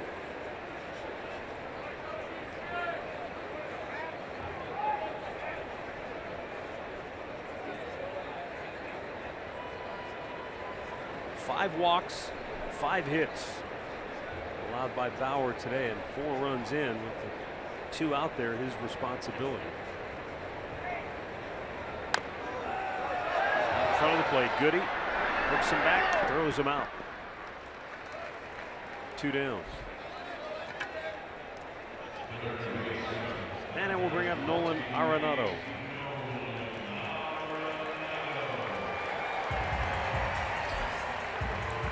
Arenado got the Rockies on the board with a 2-out, 2-run double to right center in the 3rd.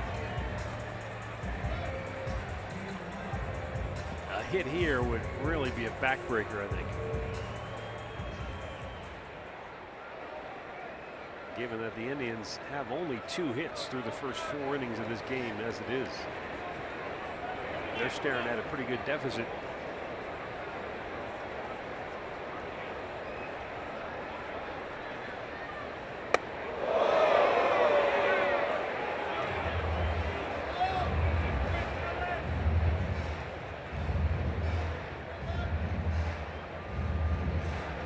Got it going with the 2-run double back in the 3rd.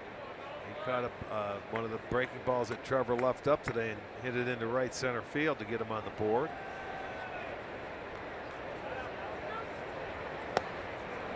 He takes a strike. 1-1 to count.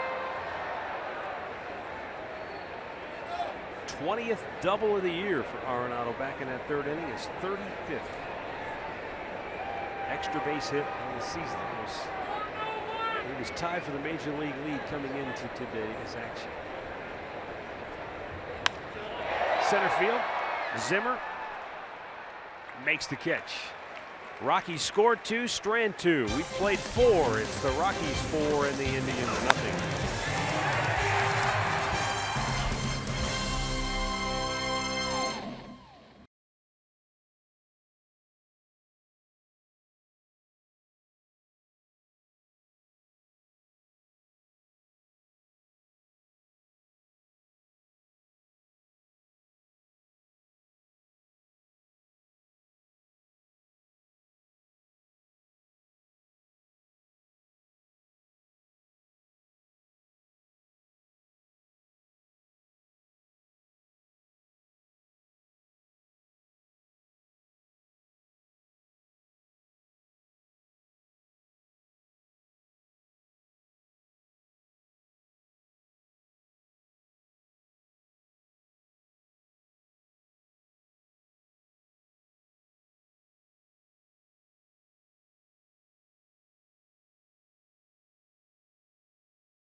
Levin Furniture. For the best deals on furniture and mattresses, shop Levin's. And by your Northern Ohio Honda dealers. Made in Ohio, Ohio proud.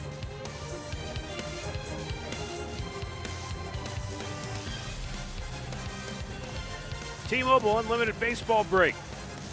Scooter Gennett, if you haven't heard by now, he went 5 for 5 with 4 home runs last night and 10 runs batted in. Boy, what a night to remember.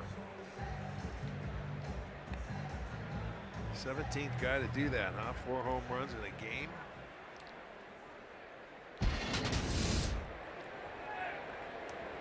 Jose Ramirez trying to lead the Indians to a comeback here. We'll start the 5th. But the only hit today for the Indians was a 2-out single by Austin Jackson in the 2nd, and then a leadoff double by Francisco Lindor in the 4th, but then he was quickly erased trying to tag up and go to 3rd. So in one of those days where they haven't been able to do anything offensively to this point. And the rookie Kyle Freeland, who is 6-3 in 11 starts with a 3.53 ERA.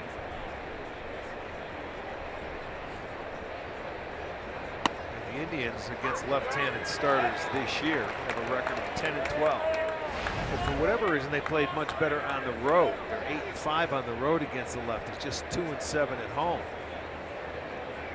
And you know, over the weekend, with the Chicago White Sox coming, you're going to face a couple of left-handed starters. You always do. Ground ball up the middle. Pretty good chance we'll see Clayton Kershaw when the Dodgers come in next week. Let's see. We're going to see David Holberg and Jose Quintana Sunday.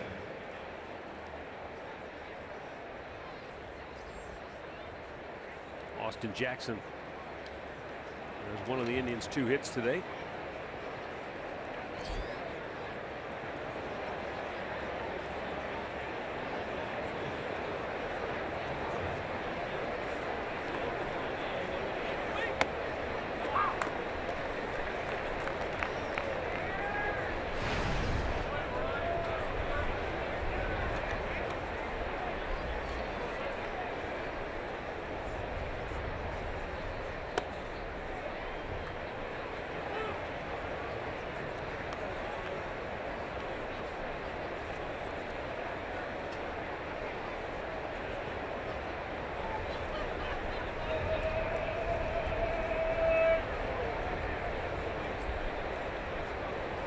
The 1-1 from Kyle Freeland. That's fouled out of play.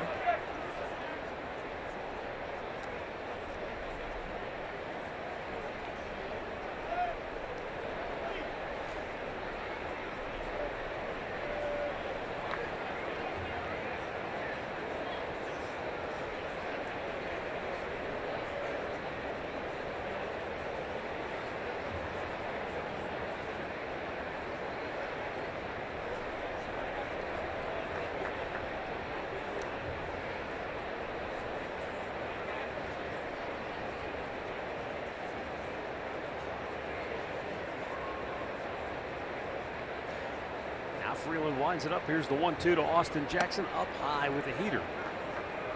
And the count evens now at 2-2.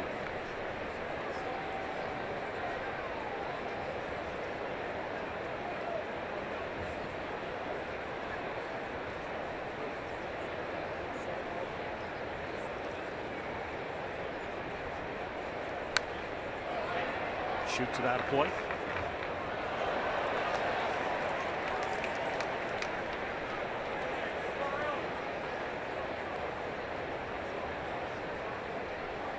For Kyle Freeland, I mean, it's one thing to be a rookie and pitch for your hometown team, literally where you grew up right here in Denver. But how about pitching as a rookie in front of a home opener sellout crowd? That'd be awesome. I mean, that's unbelievable. The last guy to do that, according to the Rockies, to make his major league debut in his hometown in his club's home opener, was Chuck Dobson in 1966 for the Kansas City Athletics. So it's a pretty rare feat. Ground ball. And Mayhew scoops it up, throws it out. And he didn't just go out there and throw it around. He went out and pitched 6 innings, gave up 1 run on 4 hits, struck out 6, and oh, by the way, it was against the Dodgers. Yeah. So I mean, I guess you could say you dream about that stuff one Yeah. day, pitching for your hometown and your team. And baptism by fire. yeah, absolutely, nothing wrong with that. So much for like, we're going to ease him in. Now here you go, opening day, Dodgers, go get him. Right? Why not? Bring it all on at once.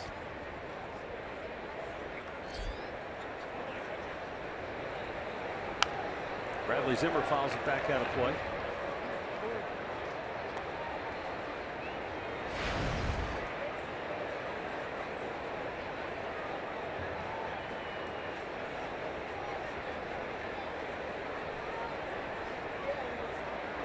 I was just going to say, I don't like the looks of those clouds, but it's been like that every day we've been here in the afternoon. And clouds up a little bit. Did yesterday, and even on the off day, Monday we had.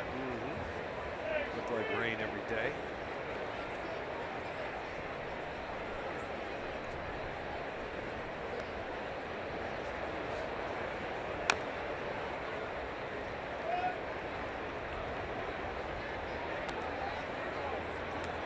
ball and 2 strikes with 2 down here in the 5th.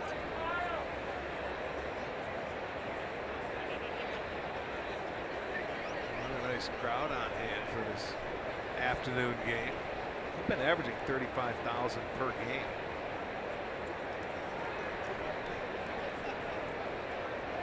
But they're taking the month of June off, only 9 home games. Zimmer shoots one towards center. Charlie Blackmon comes in and makes the catch. The Indians go 1-2-3.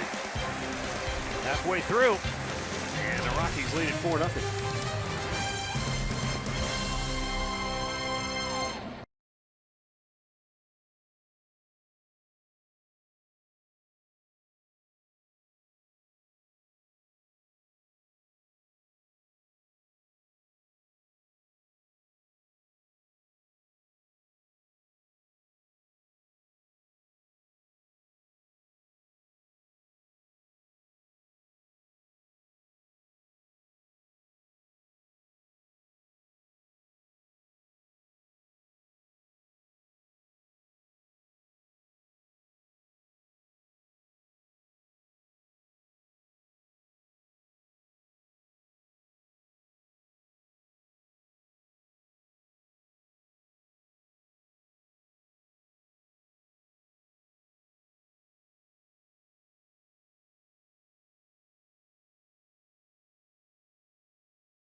And still 4-0 Rockies.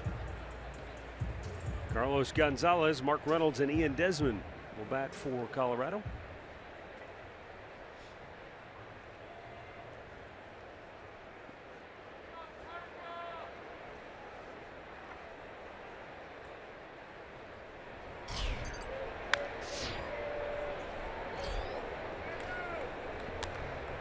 One of the distinguishing features here at Coors Field is that row of seats. It's about, looks like 5 rows from the top of the upper deck. Those seats are purple all the way around, and that designates the 5,280 feet above sea level, officially 1 mile high.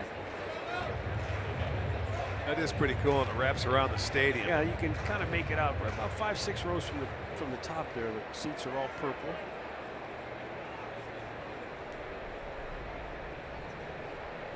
That's a good look at it. Yeah. I don't know if you sit below it, if you can breathe any better, or if you go above it. If you need a little if you need some tank. oxygen, yeah, right. That's looking way out. There you go. Look at the snow up there. It's beautiful.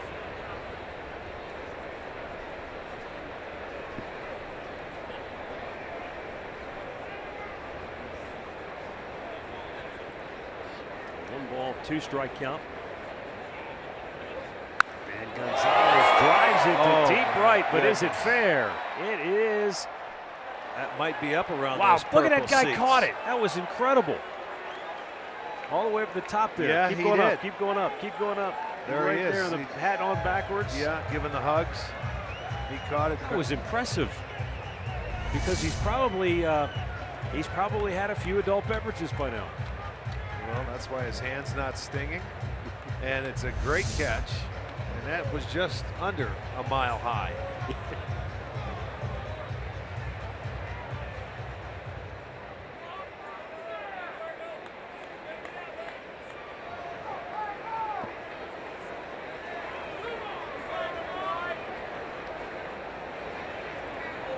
1 ball and 2 strikes.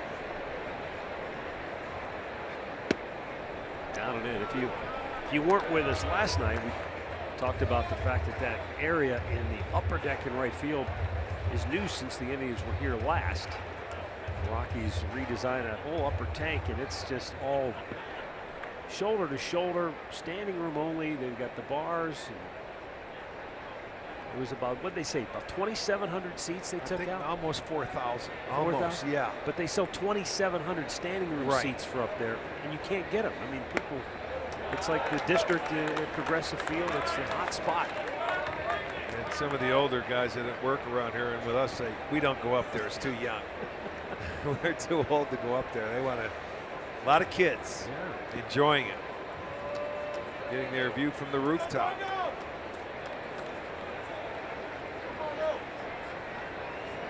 That's where Andre went up there today. Got a thumbs up. He got a nosebleed. Did I get an amen? Yes, I did.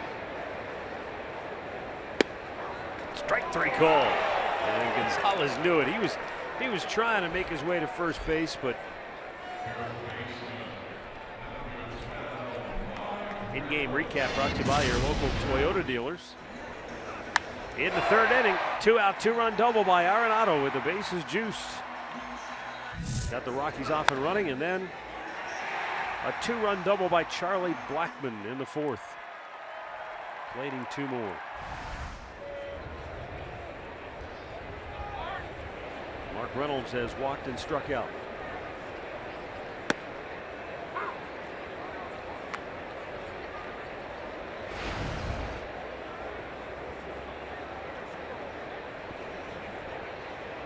Now the pitching duel between Strasburg and Kershaw living up to its height there in Southern California.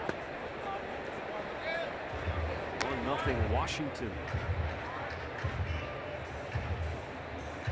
2-1 game last night.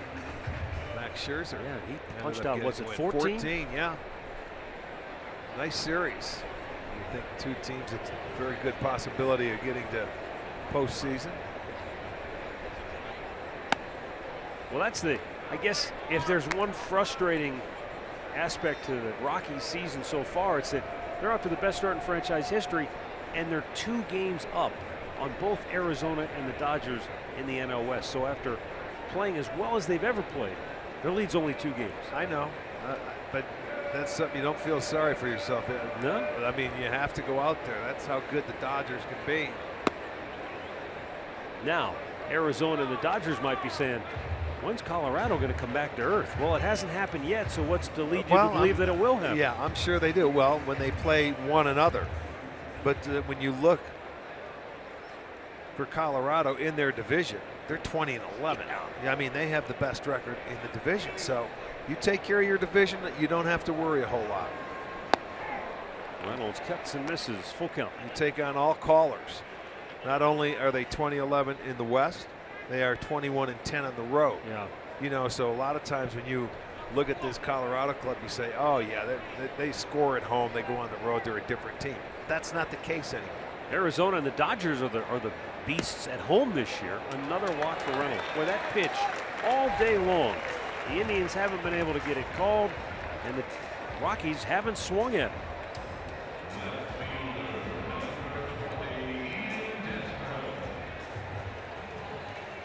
So a 1-out base runner. Arizona 22-8 at their home park. Yeah. Dodgers 21-10 at Chavez Ravine. Yeah, see, that's where you look at Arizona and you can say, holy smokes, the best home record in all of baseball. And then you can look at them on the road, they're 13-17 under that 500 mark, but they're still playing very well. Yeah. Well, with 1 on and 1 out, Nick Goody will depart, and Brian Shaw is coming on when we come back.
The Cavaliers in downtown Cleveland.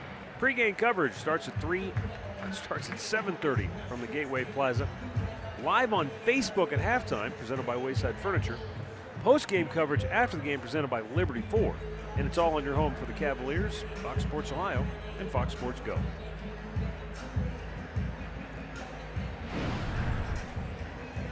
Brian Shaw's 27th appearance of the year, 1 on, 1 out.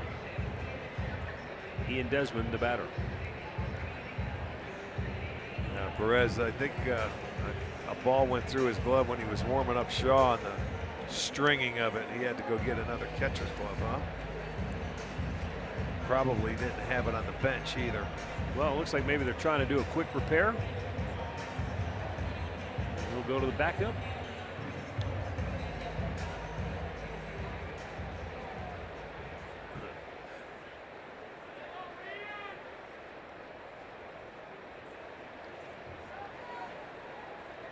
Is that James in charge of repair?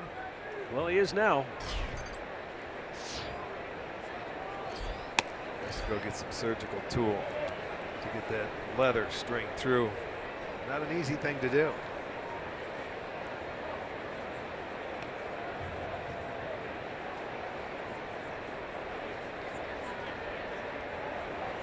Ground ball up the middle. Can Kipnis cut it off? No, off the end of his glove. Reynolds will stop at second. Got to it, but couldn't reel it in an infield single for Ian Desmond. You're right, it's going up the middle. You can see as he breaks, he's going to his backhand side just off the end of the glove. Reynolds will just stay put at second base. That would have still, even if he catches it, been a tough play to go ahead and flip it to second base. All his momentum's carrying him up the middle. He would have had to get up in a hurry, or at least just to get on his knees to flip it, but that'll go as a hit. So Desmond, his second straight hit, and they have runners at first and second and 1 out. By the way, we think that glove, that's a Sandy Alomar glove. It looked like it had his stitched name on the side of it. Yeah, Sandy still has one that he takes out when the pitcher warms up. I think Roberto wants his. He keeps looking into the dugout like, is it ready yet? Is it ready yet? Well, yeah. When you get your own glove out there, your hand fits in it. It's just natural, man. It's like an extension of your hand, the paw.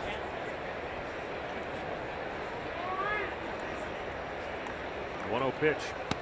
Oh, it hit now. See, there you go. Now he will get it. That's going to be a pass ball. See, it may be a little looser than his glove is. I don't know, but you can tell he doesn't like it.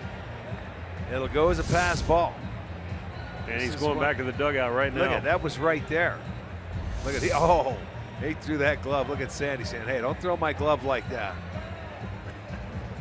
Well, he's just frustrated. Yes, he is. I mean, that's a big play right there.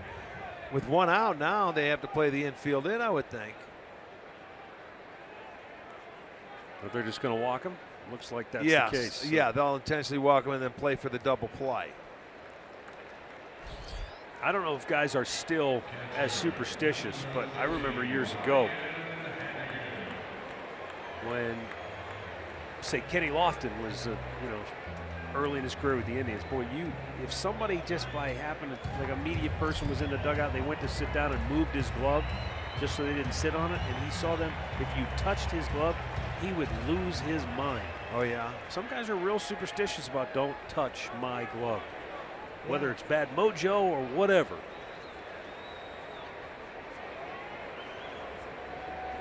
The 2-0. And a fastball in there for a strike. So I can understand, we get your glove, it's broken in just the way you want it. I remember in the old days, guy, hey, can I use your glove to shag? No, because I've got. Well, you have your gamers, and you have your shagging gloves. You could have 2 or 3 gloves in your locker. Okay, here, take one of these. You don't mind, but not your gamer. Time call. Ryan Hannigan walked in the 3rd, struck out in the 4th inning. Is this the 4th or 5th time now the Rockies have had him loaded? 4th, I believe. It's twice in the 3rd inning, and once again in the 4th. Maybe it's lucky it's still 4-0. These Rockies have had opportunities to get double digits again today. But he's down 0-2, and Bauer just blew the fastball by him. We'll see what Shaw does here. You got the pitcher on deck, so go at him, get that ground ball or get a strikeout. Miss low and away, 1 ball and 2 strikes.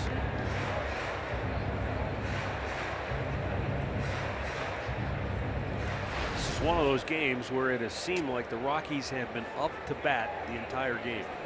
But that's what happens when you only have 2 hits on your side. They have been up to bat. No walks, no other base runners. The Indians with 7 walks today.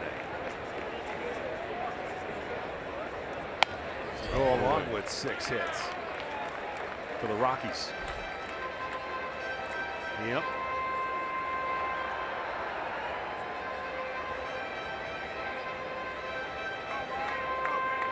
Well, Hannigan is the number 8 hitter. He's batting for the 3rd time today. He's at the plate for the 3rd time today. The Indians' number 8 hitter, Roberto Perez, has been at the plate once. Yeah.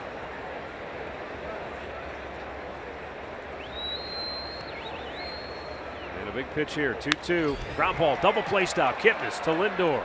Back to first. Inning over. Shaw with a key. Ground ball, double play. And the Indians get out of trouble. We head to the 6th. It remains Colorado 4, Cleveland nothing.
Looks like a ride at Disney World, doesn't it?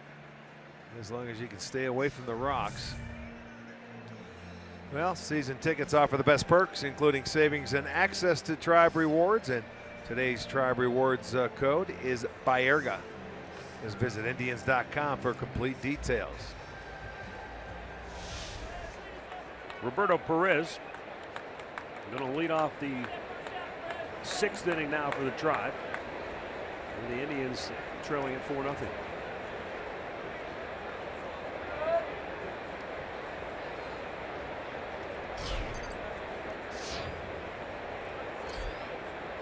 Roberto grounded out his only time up.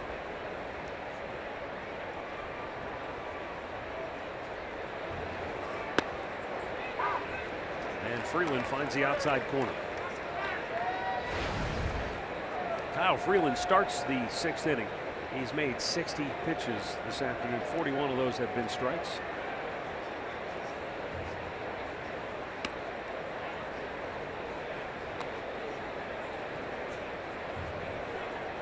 Eight times this year Freeland has pitched 6 innings. So he's giving him some length. That's pretty good when you can go out there as a rookie and give your manager 6 innings before you can turn it over to the bullpen. Roberto Perez said, oh, wait a minute, that pitch hasn't been there for my guy all day. Well, he's talking to him about it.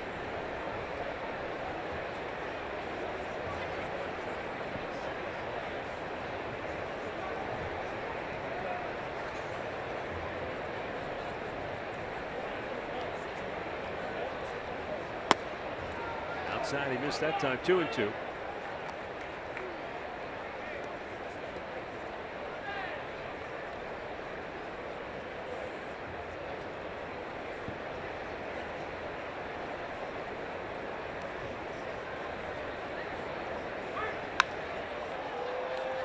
Off the end of the bat to center field, Charlie Blackmon. He makes the catch, one away. Here's a game break without Pulaski.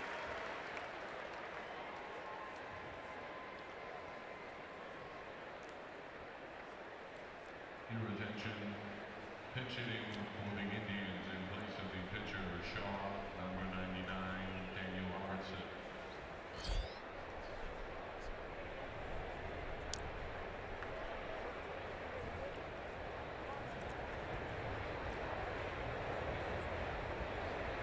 Yeah, they've been almost identical.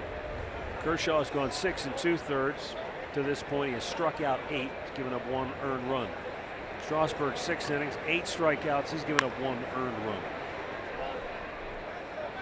Not sure what the error was that allowed the go-ahead run to score to make it an unearned run, but when you got those two guys on the mound, you can't make any mistakes. No, you cannot give up anything extra when you've got a matchup like that. You're asking for trouble if you do.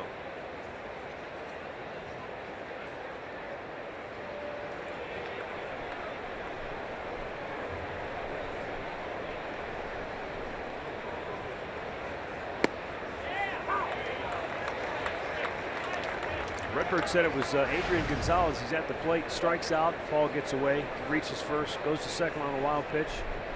They double, gets him home. Well, there you have it.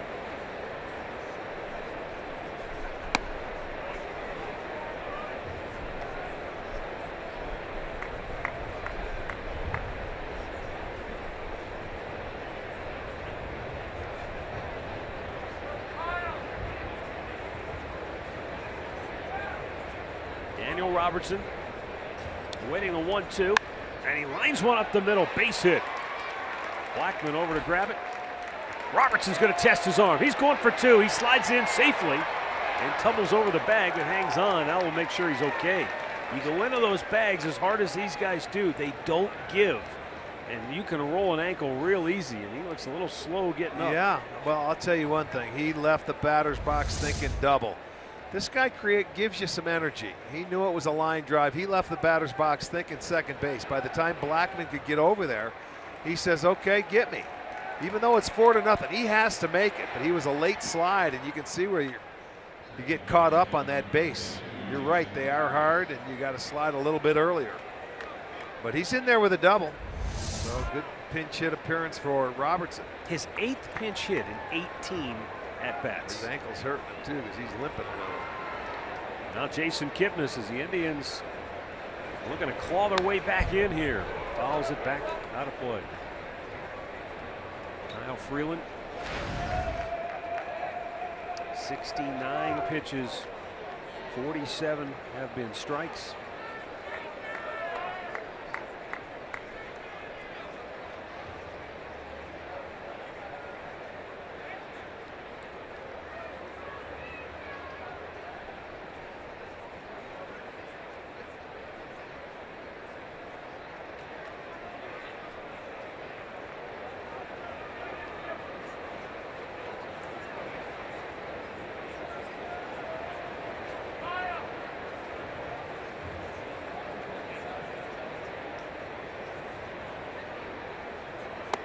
It's outside.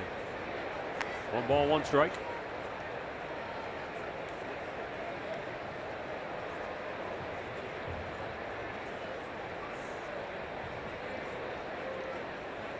Rockies bullpen is quiet.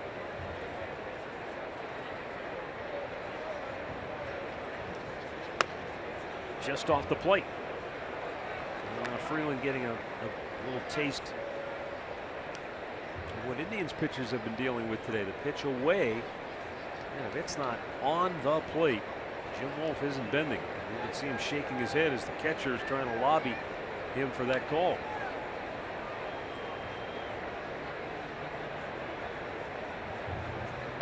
It's way outside, 3-1.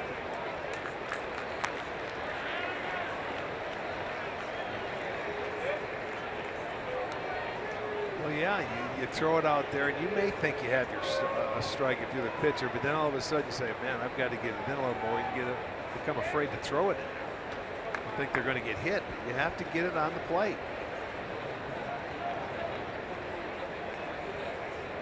And the 3-1 pitch. Full count.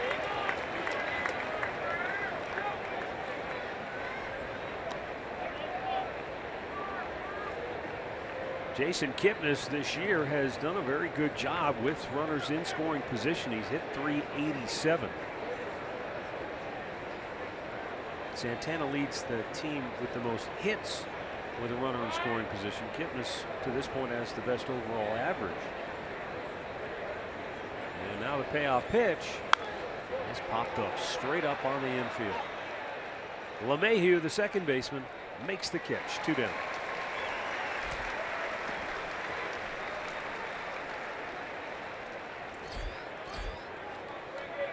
Well, you can see that Freeland has had some pretty easy innings today. An 8-pitch 4th inning, which you see 12, 14. Most has been this inning. The 6th inning, he's 15 pitches. But pretty efficient today.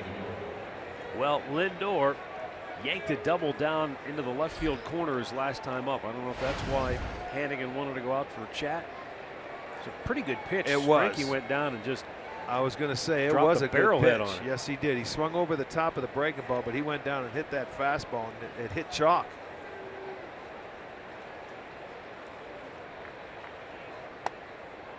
Inside, ball 1.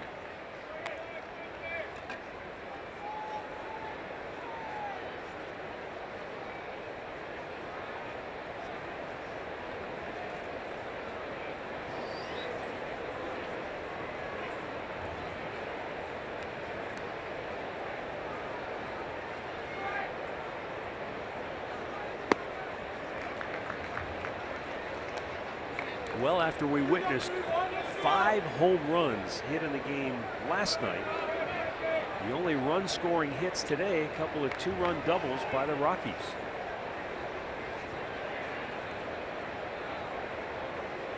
Kyle Freeland has limited the Tribe to just 3 hits.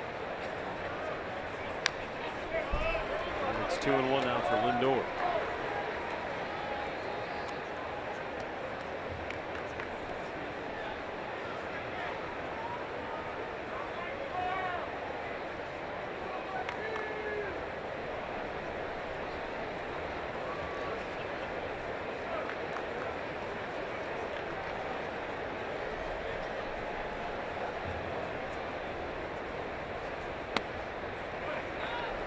Just missed that time, 3-1. So Lindor's in a really good spot. Even though there are 2 down in the inning. First base open, but you don't think Freeland wants to fool around and walk a guy and bring up. You don't think he does, but I don't know if he'll just throw him one right there to hit either. Bounce to third. Foul ball. And Arenado's throw airmailed Reynolds at first, so it's a good thing for Colorado. Boy, that was right down the line. Well, that's why he didn't know. You don't have time. Just a reactionary, play. When you're not going to listen for fair or foul. He's got to get it off as quickly as possible. But he does airmail Reynolds. Would have been nice if it was fair, because that would have worked out nicely. That was a little bit foul. Umpire was in the way, but we could see around Gibson's head.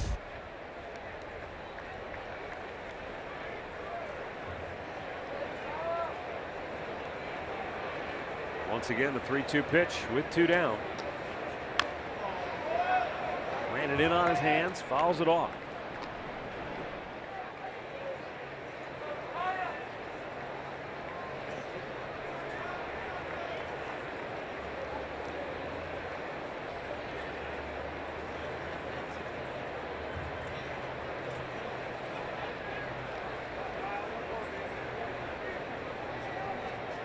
Again the 3-2. Right back up the middle. And it's scooped by Story, but he has no play. Throws back to third. Robertson hangs there. And Indians at the corners with 2 down. Nice job by Lindor to get the bat on the ball. And he put it at a tough spot where Story, all he could do really is flag it down, but then no chance to really make a play. You know, in the transfer it slipped out, so he was wise. He was thinking about making that throw, and it would have been awfully close anyway. But it goes as an infield single. Steve Foster, the pitching coach, out to talk with Kyle Freeland as Michael Brantley makes his way to home plate. Well, Indians need a 2-out base hit right now to get them on the board. We're in the 6th inning. There are 2 outs. They haven't had many chances whatsoever today. They've left 1 runner stranded. So now is the time. Now, so far, Michael Brantley can't get on track here in Denver. He's 0 for 6. Hitless in 4 trips last night. 0 for 2 here today.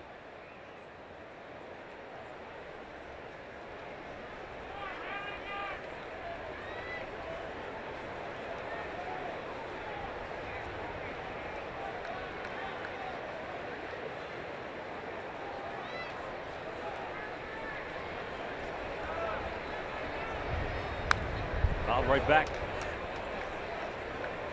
Freeland gets ahead of Brantley.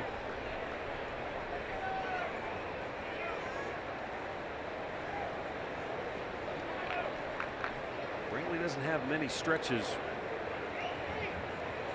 of 0 for anything. He's hit in 17 of his last 19 games coming in.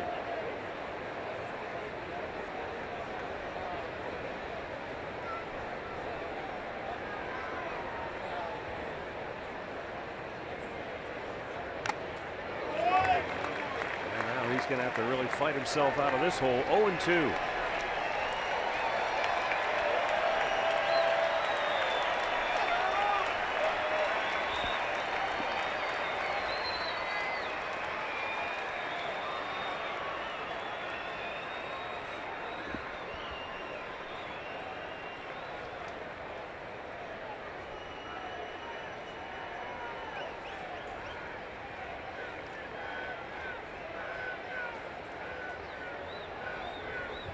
Rockies bullpen now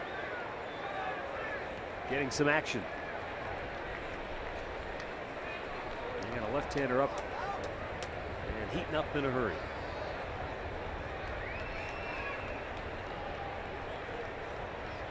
Freeland's 2-strike pitch. A little high.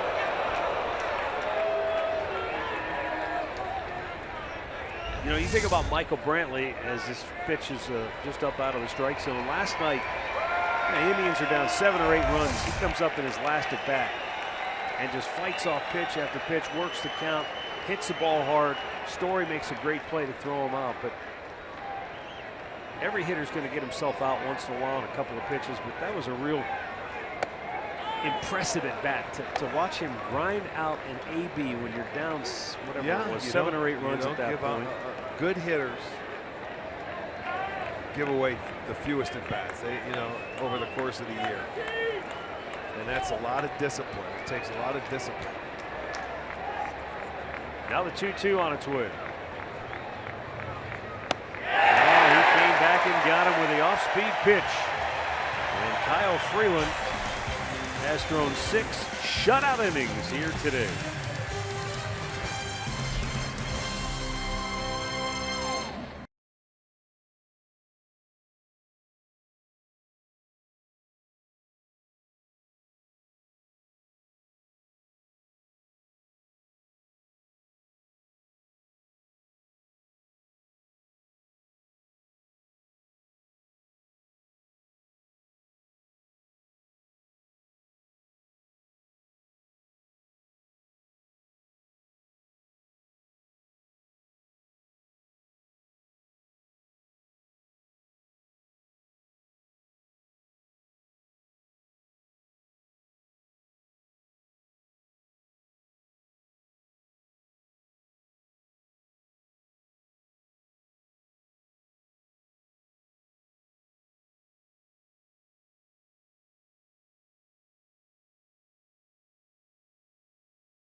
see his numbers this year at AAA Columbus.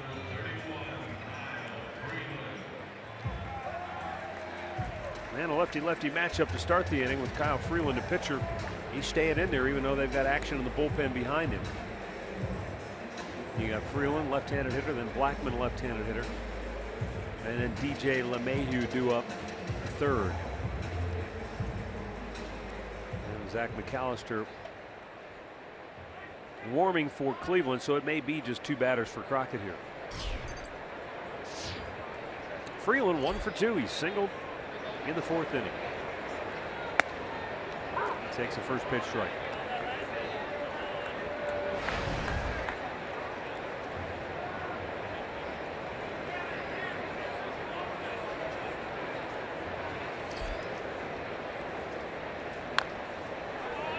Buddy Black lets Freeland stay in there. He's at the 86 pitch mark. So he figures, okay, shut him out on 6. We'll maybe go 1 more. He has never pitched 100 this year. Most he has thrown was 97. So I would think that bullpen will be ready at any time once he goes back out there. By the way, for fans who may not be aware, Kyle Crockett was put on the roster today, and Mike Clevenger was sent to AAA Columbus. That was not a situation where it was a demotion, where they're unhappy with him. It's just with these off days and the way everything's kind of juggled, he may not pitch for a while, so stay on turn down there. Enables him to get an extra reliever, an extra arm for the bullpen, and give him a chance to go down and work on some things. Crockett strikes out the pitcher Kyle Freeland. 1 down, and we go down to Andre. The game plan, talking off what you're saying with Mike Clevenger, is for him to get 1 start in Columbus, then be back with the team when they have that doubleheader in Minnesota. And he's scheduled to start one of those doubleheader games in Minnesota for the Tribe. That's right. It's the makeup from the first time in, and that would be on a Saturday. That's a week from this Saturday, yeah, right? they'll have a day-night doubleheader in Minnesota. So that'll end up being an 8-game road trip with that doubleheader. We have 4 in Baltimore after that. Charlie Blackmon, whose walk-up song is the old school Your Love from the outfield, 1986. Maybe 85. Ground ball, pulls it foul.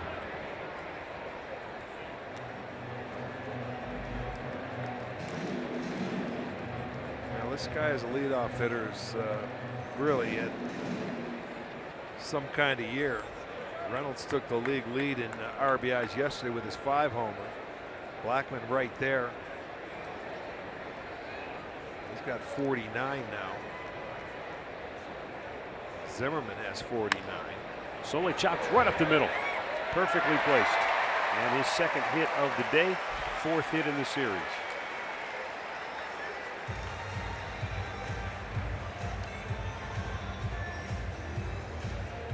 And I think that's going to be it for Crockett as Terry Francona makes his way to the center of the diamond.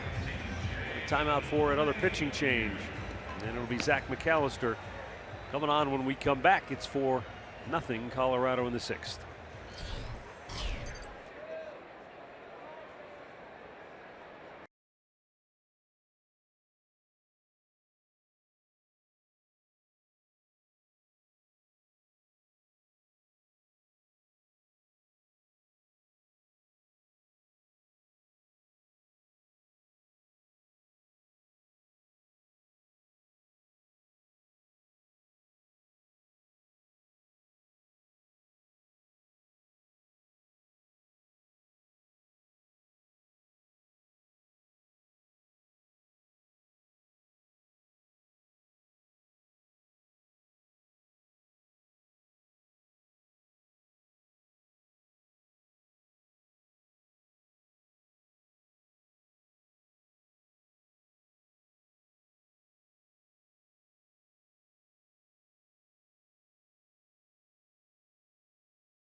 can see all time. They've had 8 of them.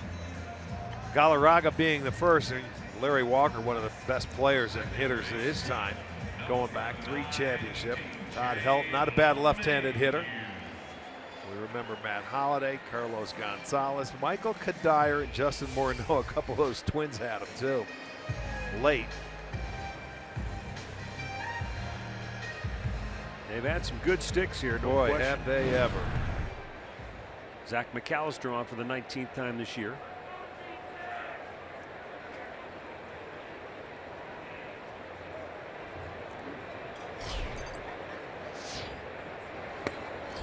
And you know, you even think about it, even though it was obviously towards the back end of his career, a guy like Justin Morneau, I mean, he was an MVP candidate one year with the Twins. Sure, he won it. Yeah, He could hit Minnesota. for some high average guy.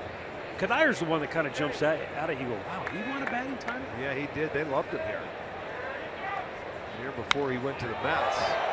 In the air to center field off the bat of DJ LeMahieu. And Zimmer is all the way back to the run edge of the warning track, and Blackman tags up and goes to second, 2 down. That's where you know your home ballpark, if it's deep enough to center field. As a visiting player, he's going to go back and tag up. That's where you have to help him out, because you move up 90 feet. Now a base hit will score a run.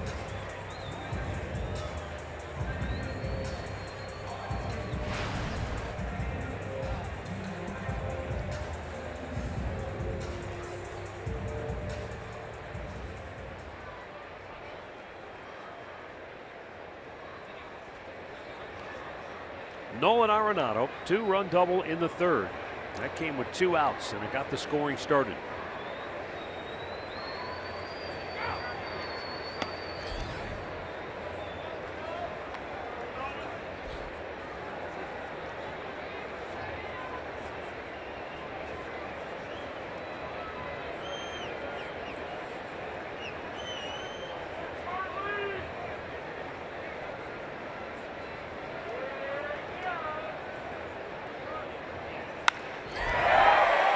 To center. Pretty well hit. Zimmer racing back on the track at the wall. Can't make the play. Crashes into the wall and rolls free. Does the ball. Scoring is Blackman, and into 3rd with a 2-out RBI triple is Nolan Arenado. And it looks like Zimmer's okay. He went into that wall pretty hard. Looked like the ball arrived just about the same time he crashed into the fence. And you know, that ball carried. It kept going. He slows down. He's trying to time it. And that ball, you're right. He was about a step late getting there.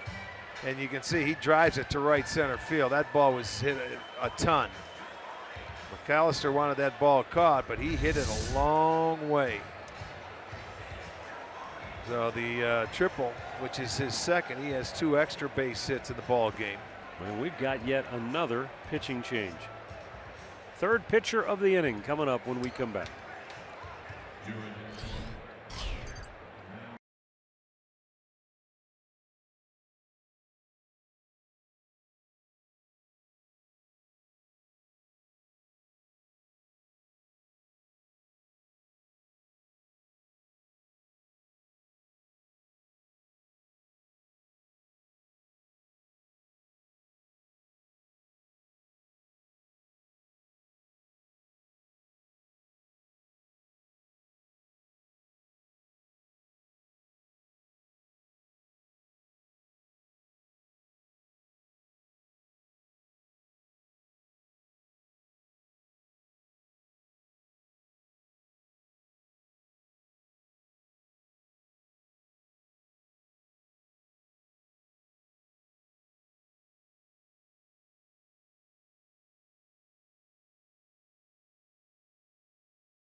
with a 2-out RBI triple from Nolan Arenado, who's driven in 3 of their 5 runs in the game. Andrew Miller comes on now.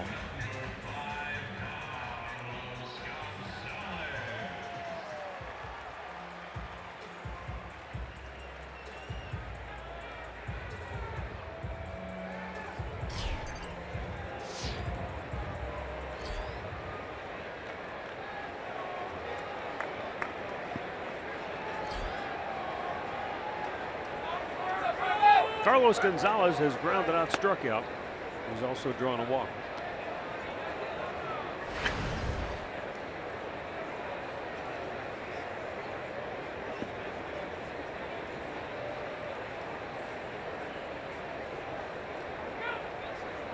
Normally, the Indians will only pitch Andrew Miller in games that they have a chance to win.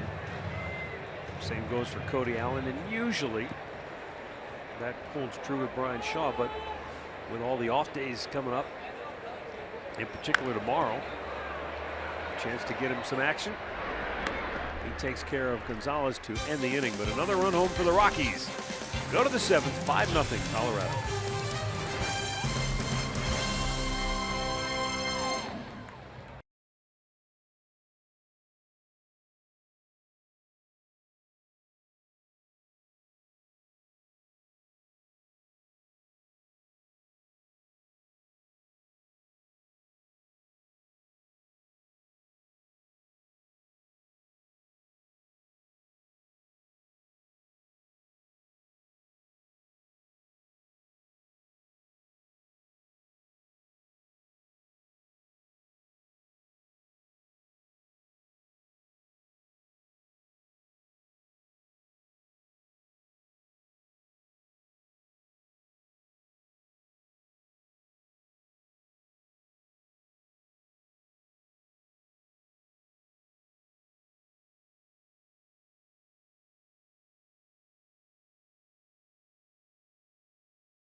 Brought to you by the injury lawyers at Elk & Elk, proud partners of the Cleveland Indians. Call 1-800-ELK-OHIO.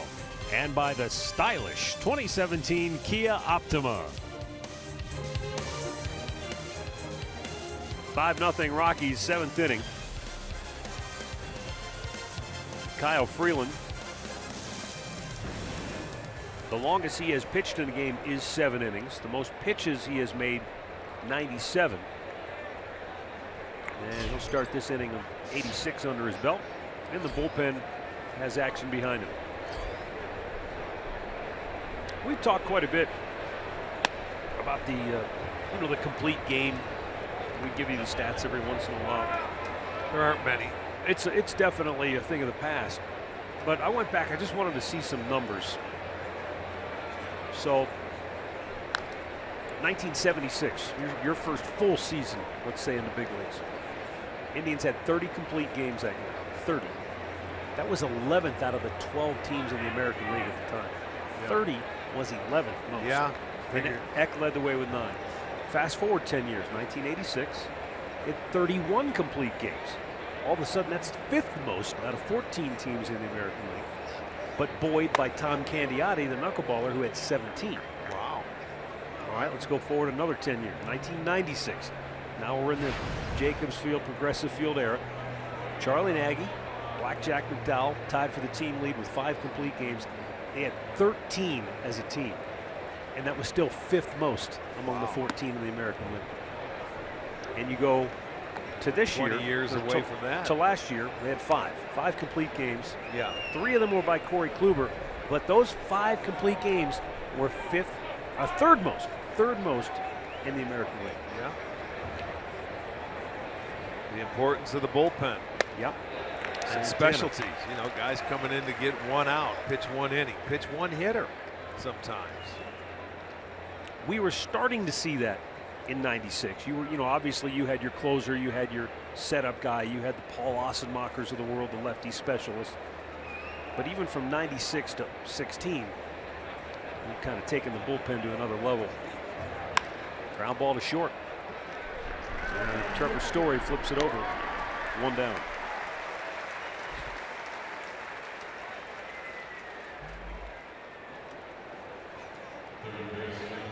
We'll bring up Jose Ramirez, who was 0 for 2. Well, you look in the National League this year, to this point, there have been 13 thrown. Nobody with more than 2 for a team. And I believe it's about the same for the American League. 13.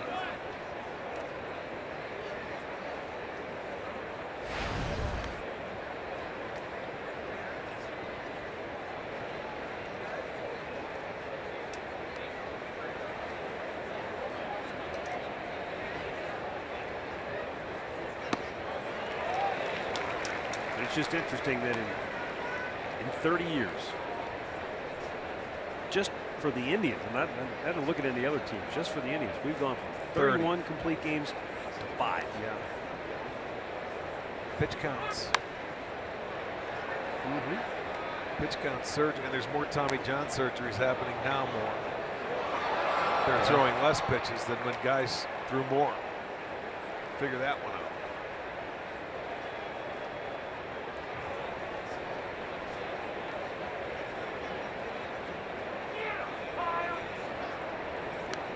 Now the 1-2. I wonder, and look, I know there's been a lot written and talked about this, but you know, with the more Tommy Johns, do you think more kids are throwing, and because of the buzz around velocity, they're throwing, trying to throw harder maybe than their bodies are ready for? Yeah, and they're playing a lot more now. Plug to deep center. Back goes Blackman. He's looking up, and it is gone. Jose Ramirez with his 8th home run of the year. A blast to straightaway center to get the Indians on the board. Well, that's how they've scored in this 2-game series. It's been the long ball. If they don't hit one, they don't score. Ramirez hits his 8th. And Freeland gives up his 7th. But this one driven to right center field, and I mean hit deep. That's where Arenado's ball was going out there, but Ramirez gets his over the fence. So they're on the board. 5-1 ball game. Down and in, he missed.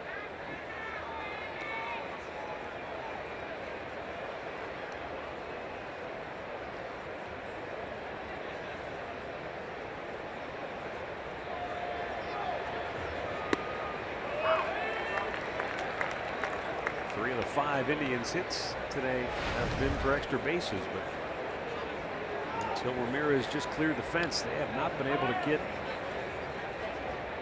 one across.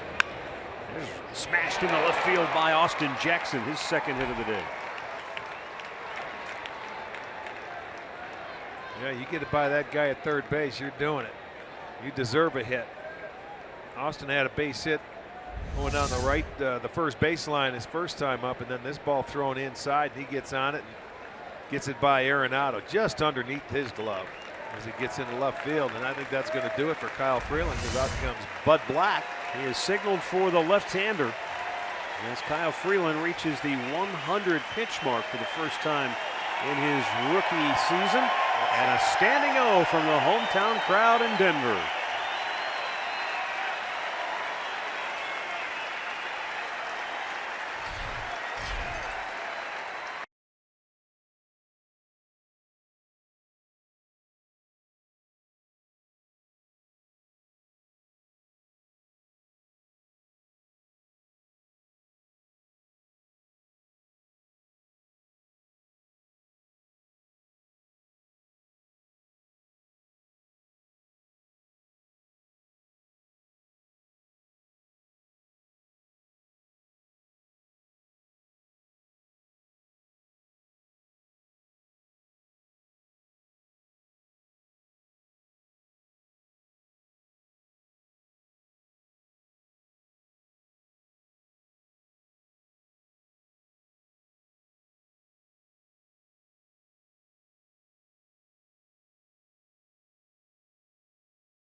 Sunday for KeyBank Kids Fun Day.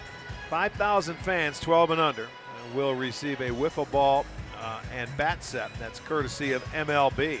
After the game, stick around. You can run the bases at the ballpark. That's always fun. Just visit Indians.com for information.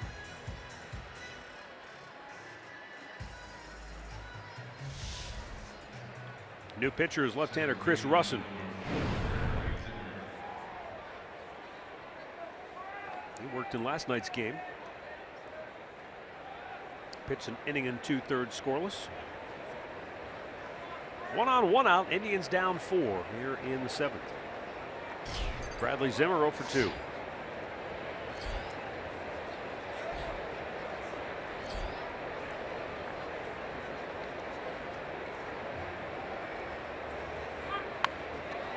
Well placed bunt. Love it. Arenado barehand grab and throw, nowhere near in time. And Zimmer is aboard. 2 on, 1 out with a well executed bunt single. Great idea.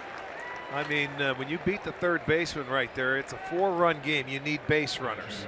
So he just goes down and makes sure he puts it. Look, he bunts it first, man, before he takes off out of the box. Arenado playing a little too deep, not knowing if he would bunt or not. But he lays down a dandy. So that's what you need, boy. That's a little spark. Put runners at first and second. As he hustles, that guy can get down the line pretty well. Roberto Perez is 0 for 2 this afternoon. But his first 2 times up, he was leading off innings. And we know by now that his strength is batting with runners in scoring position. 5 of his 9 hits this year have come in these situations. Down and in, ball 1.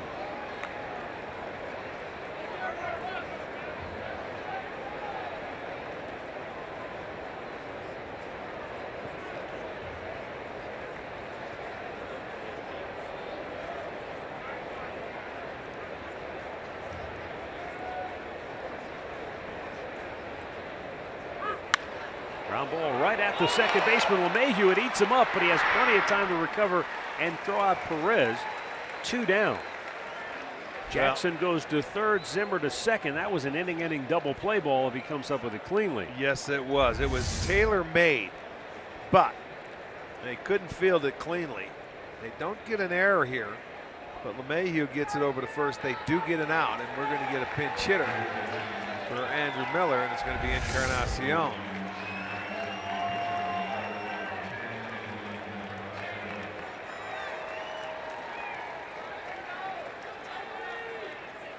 With 2 on and 2 out and first base open, the question will be, do they even pitch to him, even though you don't like to put runners on base when you have the lead? You're not going to put the tying run coming to the plate, I wouldn't think. Even though that would have given him a lefty-lefty matchup. Even if he hits one out of the ballpark, it's a 5-4 game.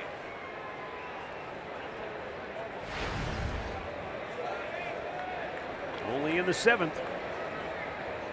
And Encarnacion digs in.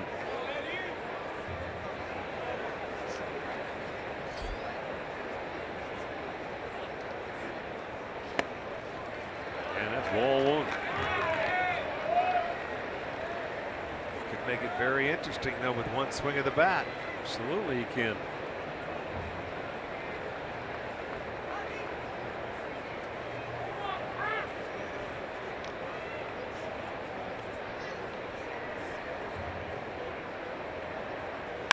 Ground ball foul, third base side.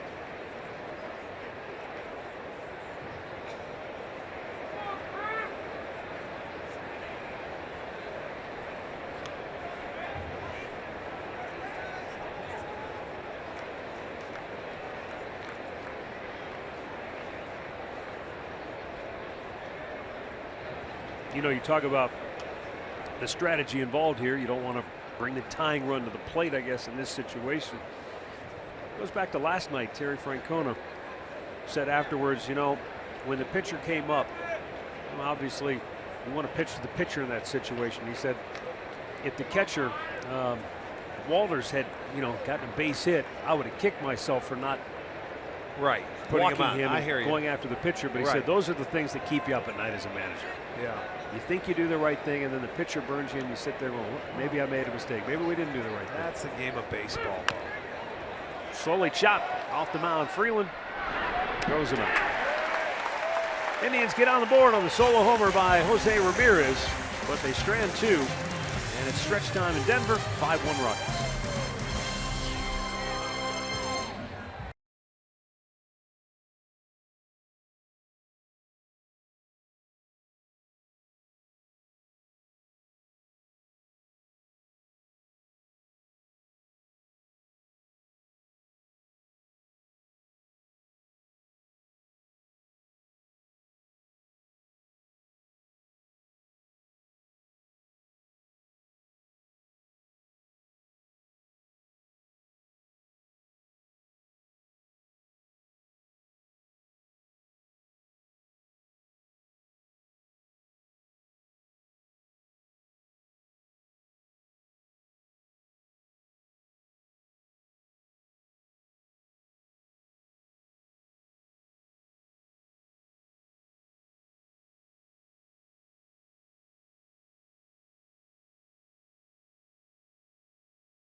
Go to the bottom of the seventh.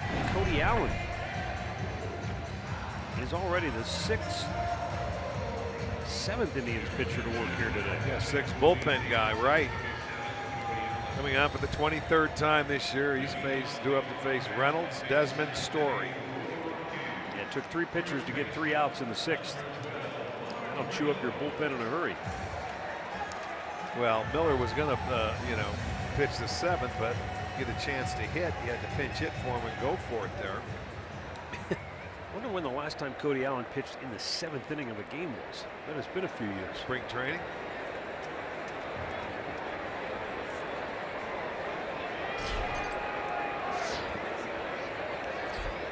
Mark Reynolds struck out in the 3rd. He has walked twice today.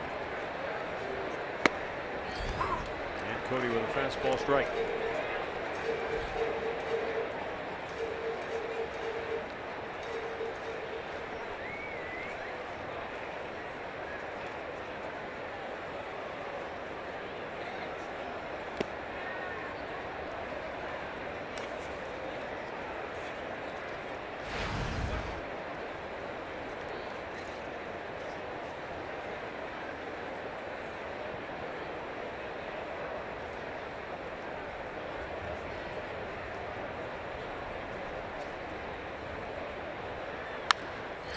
Right field.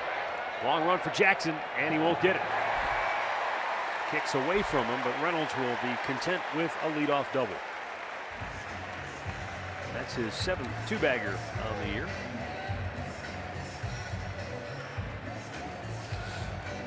Slices one down to right field. It was going away. It was a fastball away.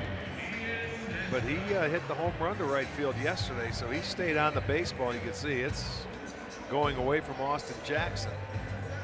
So that'll be the 3rd double for the Rockies. They have a triple, and they have hit number 9. That's the leadoff double here in the 7th. Ian Desmond, 2 for 3, couple of hits, a run scored.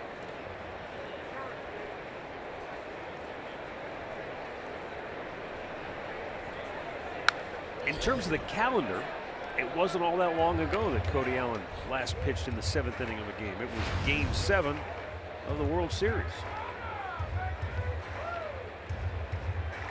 But soon we forget. Yeah, but in the regular season, it was 2015 the last time he worked in the 7th inning of a game.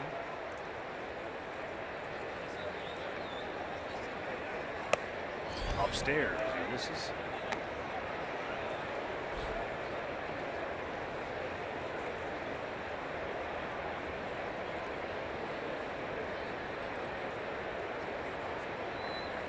I don't know what the circumstances would have been that he pitched in the 7th inning that year, unless it was a similar situation like this where you just kind of burned through everybody. Right back to him, knocks it down, goes to third, and he tags him out. Reynolds erased. That's the first out of the inning. Yeah, and that's not a good move by Reynolds when you're already in scoring position. It was an easy play for Cody once he tracked the ball down. He continued to go, although he had a chance to get back. You never want to make that first out at third base.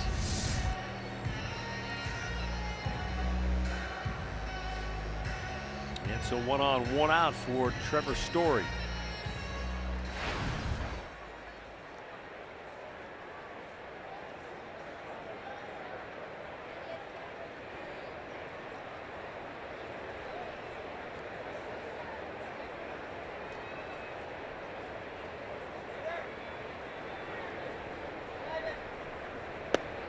Story's been on base all 3 times today. A single, 2 walks, 1 intentional, and has scored a run.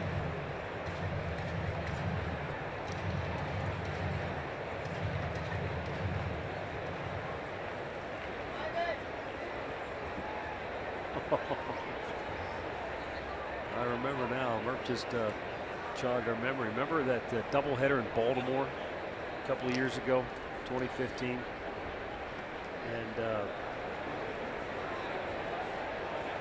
Toru Murata, remember they called him up to start just to pitch the 1 game, and it didn't go well, and they were probably just gassed. Everybody was, on fumes. If I'm not mistaken, that's when Baltimore was hitting the ball all over the ballpark that series. Yeah.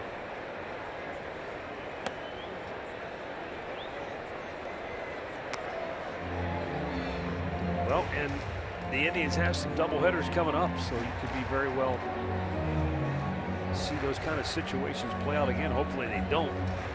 Well, we got the one in Minnesota a week from Saturday, and then in July, the 3rd, I believe it is, in Detroit, or the 1st. Yep, July 1st in Detroit, and then July 23rd, Cincinnati has to come in on an off day. Maybe 2 here. Kipnis, high flip off the glove of Lindor, and everybody's safe. Now, there's definitely, you have to get an out here. He flips it out of his glove and flips it too high. He had time to go to the hand and flip it. You can see just gets stuck in the end of the glove. That's going to be an error on Kipnis. You have to get an out. He had a chance to go in with the bare hand and just flip it to get 1. So that'll go down as an error.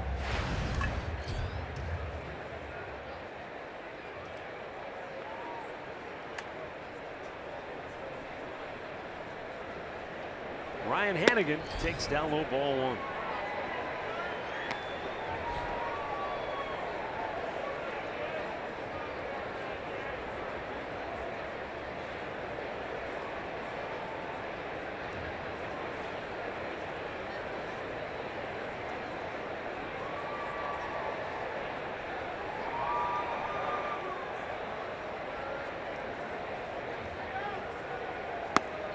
Pitch up and away. 2-0.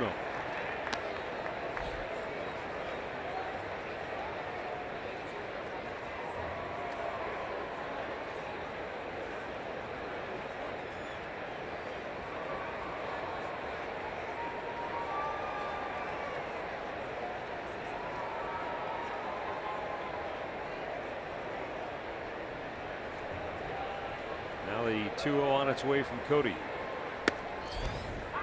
And a called strike.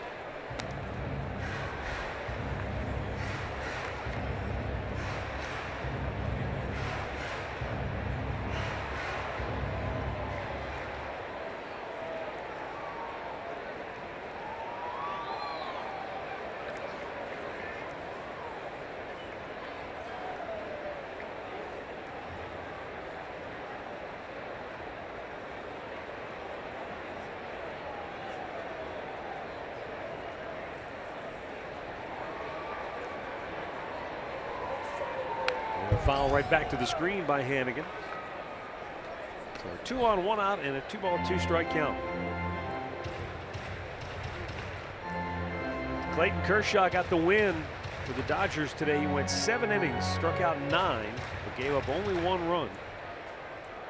Jansen with an inning and a third, a 1-hit scoreless relief to pick up his 10th save. Strasburg ended up the loser, despite only allowing 1 earned run in his 6 innings of work. 2-1 the final. Dodgers beat the Nationals today. Runners but go, and Perez can't come up with it, and they're both safe. So Desmond with his 3rd stolen base of the year, and credit Story with his 2nd. Well, you watch him take off, and they had it timed. They were just waiting out there until the right situation came up, and they both knew they were running. So they get themselves in scoring position now, 2nd and 3rd. The infield has to come in, although it is a full count.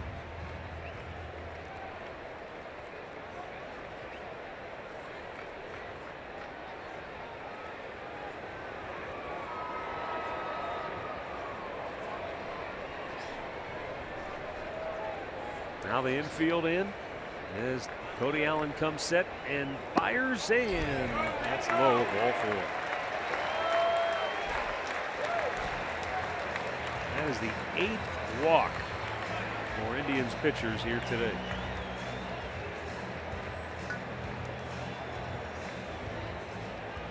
And Cody Allen's got a real mess now with the bases loaded. Instead of a potential inning-ending double play, he'll face pinch hitter Raimel Tapia.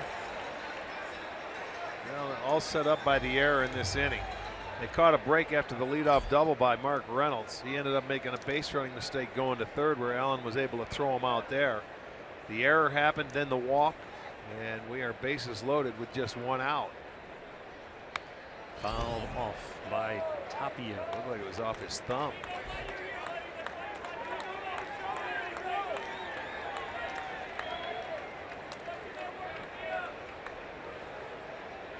Again, bases loaded for Colorado today.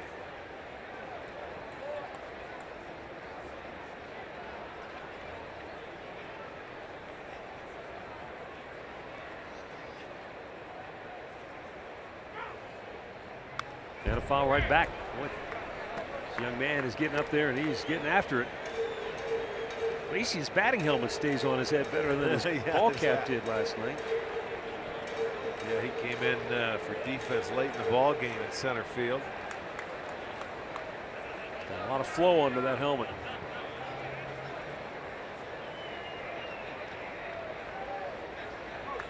Low crouch batting stance. And Cody's 0-2. Bounced it in there. Runner try to score. Throw home and not in time. Boy, has this gotten ugly. Another run home for the Rockies. It's now 6-1. Coming on the wild pitch is Desmond able to score. It's that curveball way out in front of the plate. Not much Perez could do with that ball. He's going to slide. Desmond comes in to score it. That gives them their 6th run.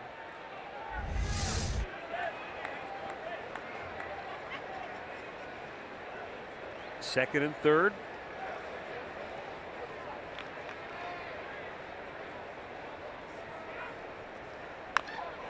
Ground ball towards second. Kipnis only play at first. Slow chopper. And there are 2 down. Another run in. 7-1. Rockies. And that's what happens when you run on contact there. Even though it wasn't hit hard, it was hit right at you, but there's nothing you can do. You got a good jump off the base, and you just have to get the out at first. Yeah, and it wasn't hit hard. Yeah, that's what I'm saying. It's at him, but it's not hit hard enough, and there's the break off of third base. There's no play but first. You saw Roberto point to first base, so even if Kip had a notion to go home, Roberto directed him to go to first base with it to get the sure out. 2 down. And just as they did yesterday, the Rockies able to score multiple runs in multiple innings. Blackman yanks it foul. He has 2 hits, 2 RBIs, and 2 runs scored here today. He had 2 hits, a double, and 2 runs scored yesterday.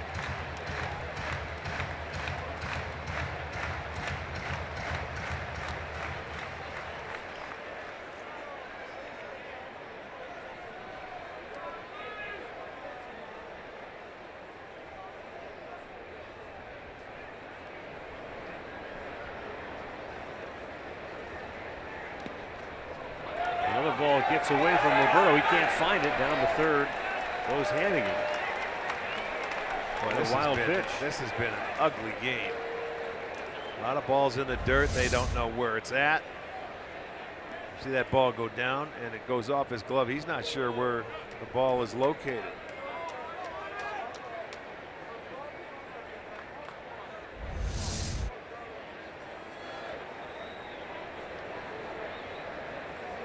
Already 21 pitches for Cody.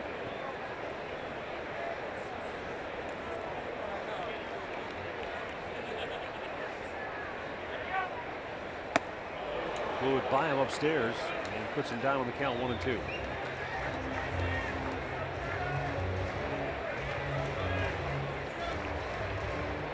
Yeah, Colorado with their share of base runners today. 9 hits, 8 walks by Indians pitching.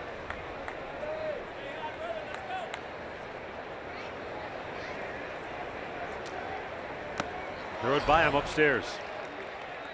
Overpowered him to end the inning. But the Rockies tack on 2 more and lead it 7-1.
Cleveland Indians and may not be reproduced or retransmitted in any form.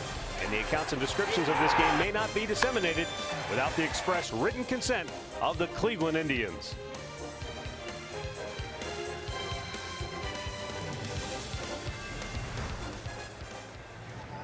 Seven on, the Rockies lead it.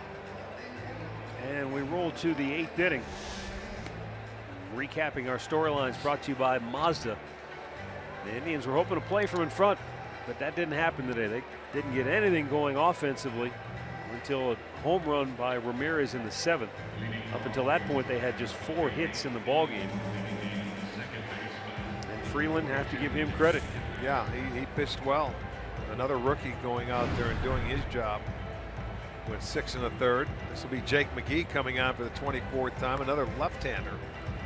Seems like that's all the Indians have seen in this series is left-handed pitching. Zotella was the right-handed rookie, but anything out of the bullpen. Yeah, they've got 3 lefties in that. Yes, pen. they do. And I also wonder sometimes in the National League if it's not more necessary to have that 3rd left-hander, because oftentimes you got to burn some early. Yeah, well, you're sometimes if you don't get in the double switch situation, you might have to pinch hit for a guy, and just nice to maybe have that extra. But again, I've heard so many coaches over the years say that I'd rather have a guy that can get outs rather than just another left-hander. I agree with that.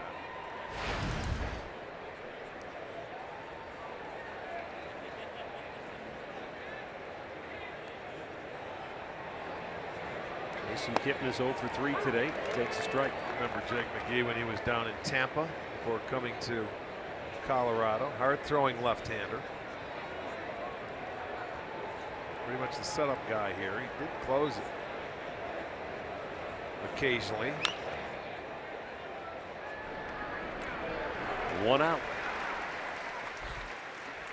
Kyle Freeland, the Denver native, in his 12th big league start today, was really good. Well, you know what? When you go out here and you don't walk anybody, you're going to give yourself a chance. And between the two rookie starters, Senzatella and Freeland, they walk one guy in 12 2/3 innings. So no free base runners. You got to make them hit their way on, and they've done a great job. You don't give the Indians any extra base runners, it's tough for them to come up and put 4 runs on the board like they have to do.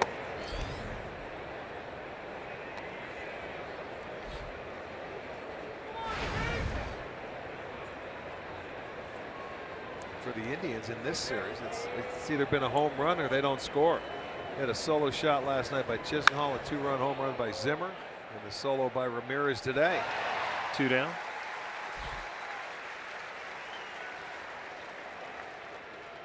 Don't forget to check out Velasano.org/Cleveland Indians for the upcoming bike race.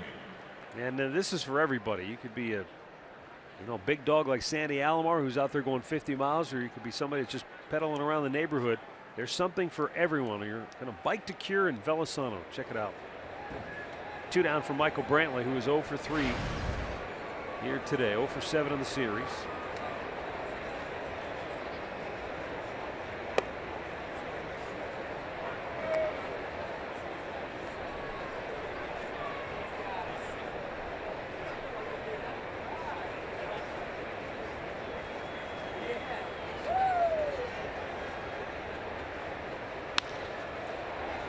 Field near the line. It is a foul ball. Brantley wasn't sure. He was coming out of the box. He was looking down there, using some body language, hoping maybe that would fall. To no avail.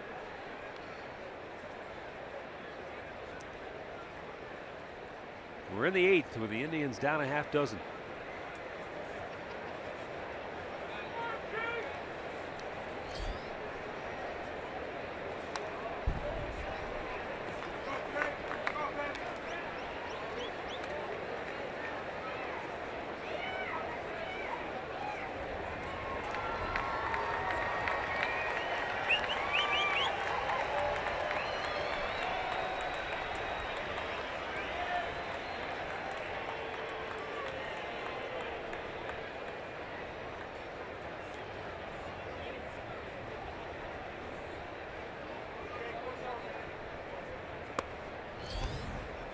Brantley taking 2-2.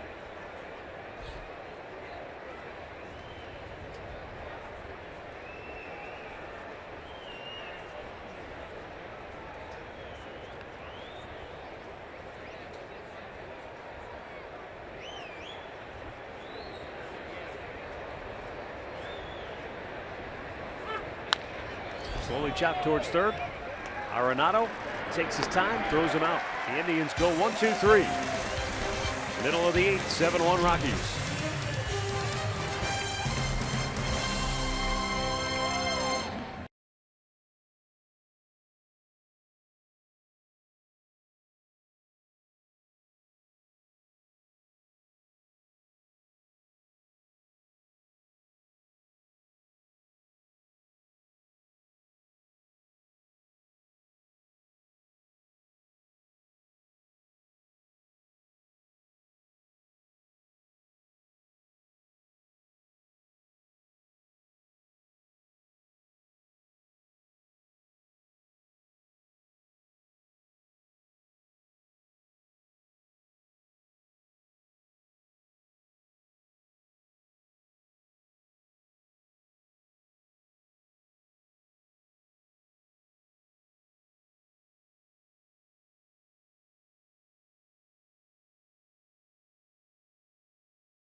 In the low 70s. Now the sun bursting through the cloud cover throughout most of the afternoon. Boone Logan on to pitch the 8th inning.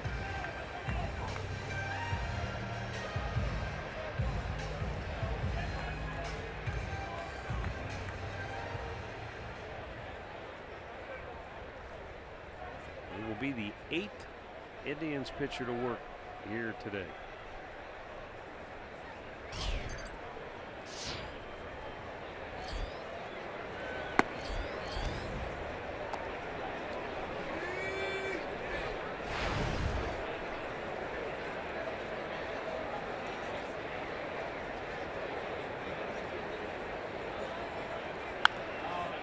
Ground ball right at the second baseman, Jason Kipnis. Throws out DJ LeMahieu, 1 down. As promised earlier, it's Miller time, brought to you by Miller Lite. Nolan Arenado has had himself quite a day after going 0 for 4 with 4 strikeouts last night. He bounces back here today. 2-run double his first time up, and then an RBI triple to deep center his last time up. Well, the extra base hit leader in the National League, so you would expect it, right? And all of of baseball, yeah. 2 more. He's got 36 now. Takes a strike.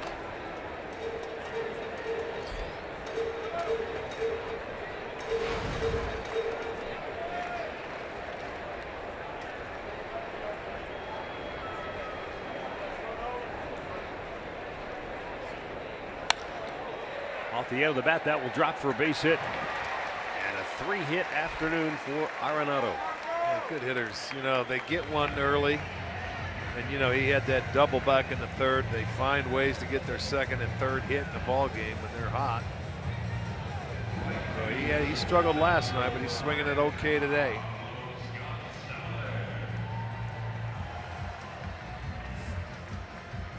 Carlos Gonzalez 0 for 3 with a walk, stepping to the plate.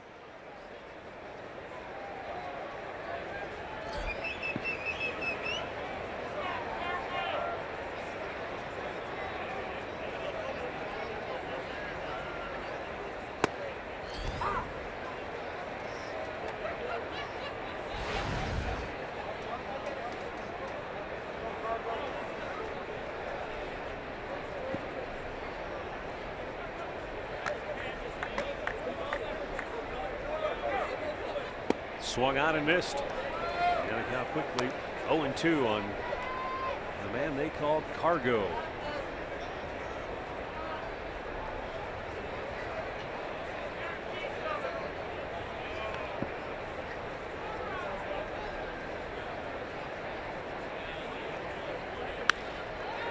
Slaps it towards center. Zimmer is there. He makes the catch.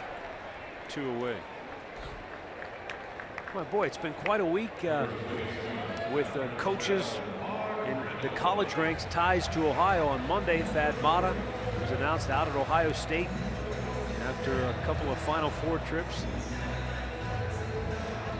5 Big Ten titles. And now today, Bob Stoops announcing Oh, yeah? he will no longer be the head football coach at Oklahoma. Bob, of course, from Youngstown, Ohio, and his deep family ties in that region of the state. And Bob Stoops had a national championship. I think they won 10 conference titles. But you know, you think about those jobs, you can only do them so long. I mean, at some Burnout point, it's syndrome, got to yeah. take its toll. I would think so. Poor Thad Matta. I mean, there were years you'd watch him on the sidelines, he could barely move. Back problems. And so Yeah, we high wish stress. both of those guys well in their futures.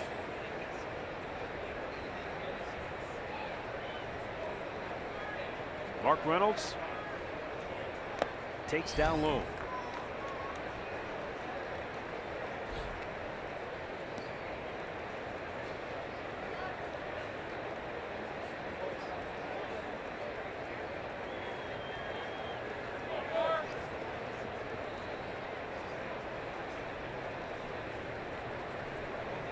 Reynolds has walked a couple of times today.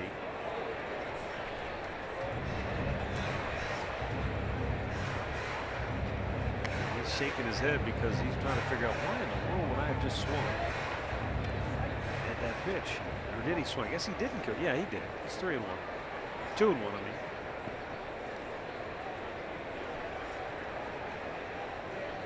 I saw the goofy. He's talking about swinging in a weird pitch. That's in the dirt. And now it is 3-1. There was a minor league game. And it's Nolan Arenado's cousin, I guess, is at the plate in the minor league game. And it's one of those deals where the pitcher's getting ready to throw and he loses his balance and he just kind of flips it and it goes like halfway to home plate. Yeah. And for some reason the batter just kind of fake swung at it and the umpire said, "You're out." The inning's over. And the kid's sitting there going, "Well, what did I just do?" You could probably look it up on YouTube. It's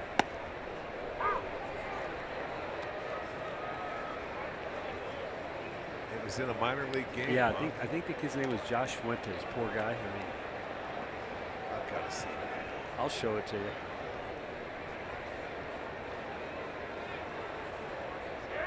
The payoff pitch, the runner goes, and it's ball 4. Man, the walks have been contagious for Indians pitchers here today.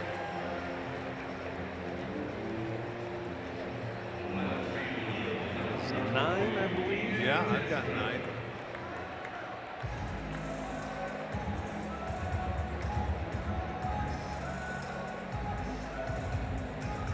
And 2 on with 2 out for Ian Desmond.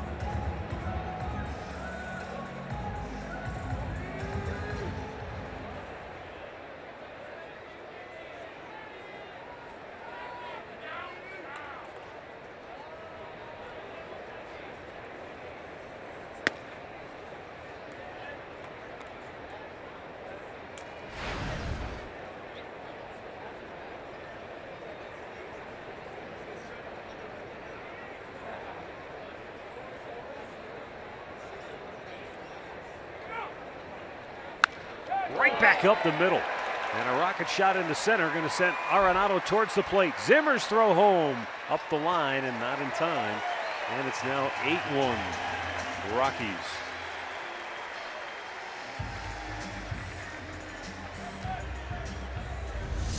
Once again, they can hit with runners in scoring position well over the 300 mark, and it doesn't matter 1 or 2 outs. They find a way to get it in play. So another 2-out base hit. Desmond gets his 16th RBI, his 3rd hit of the afternoon. And Colorado makes it an 8-1 ball game. That's their 11th hit.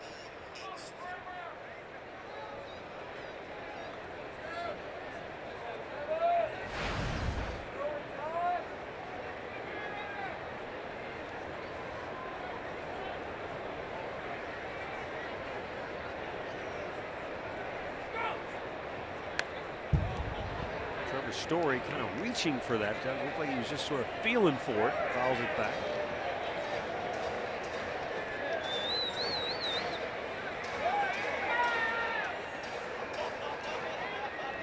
The base runners, Mark Reynolds at second, Ian Desmond at first, with 2 gone here in the 8th.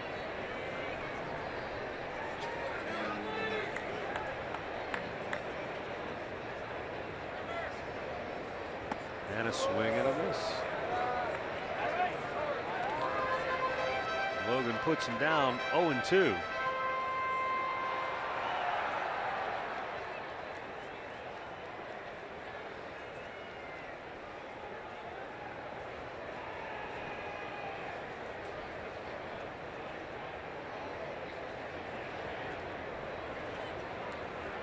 And a swing and a miss.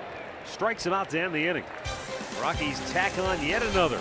And we'll go to the 9th. 8-1 Colorado.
In the ninth inning.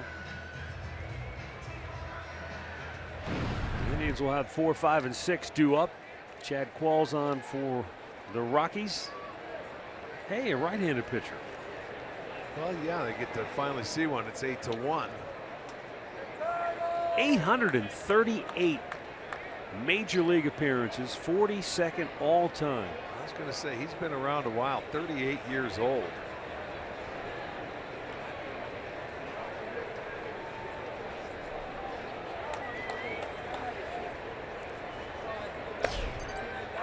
And a strike call.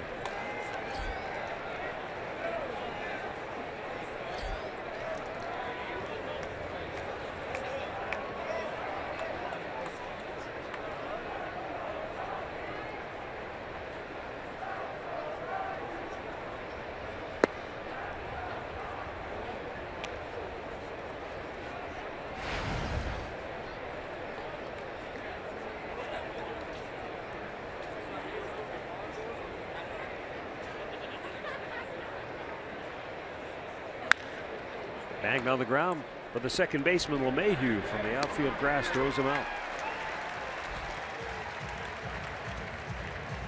Pat O'Brien, Chevrolet play of the game. Charlie Blackmon back in the fourth inning. Got up on a fastball upstairs by Trevor Bauer, got it down the first baseline as a couple of runs come in to score. Blackmon, that was his 48th, 49th RBI. And that was the end of the afternoon for Trevor Bauer.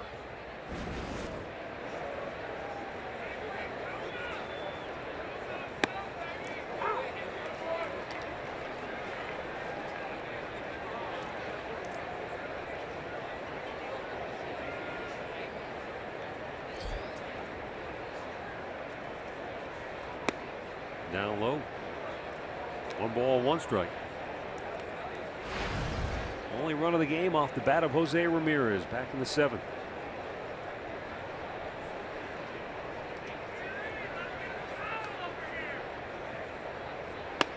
And that was a big boy homer because you figure it's 415 to straightaway center, and he hit that just to the right of that where you've got to clear the higher fence. 16-foot fence, yes. He said it was 438 feet on the tail of the tape.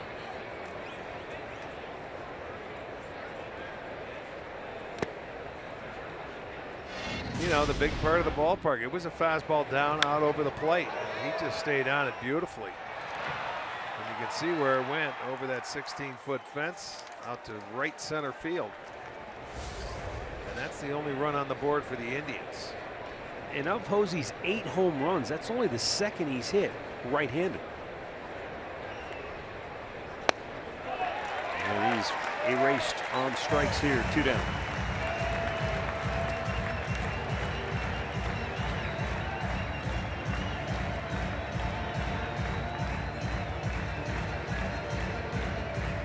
Well, time to go home and regroup.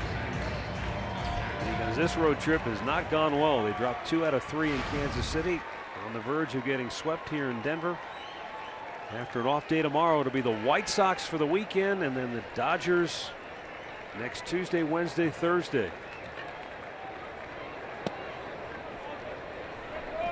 And then after that, back on the road, a showdown with the Twins in Minnesota with that doubleheader. And then Baltimore for 4.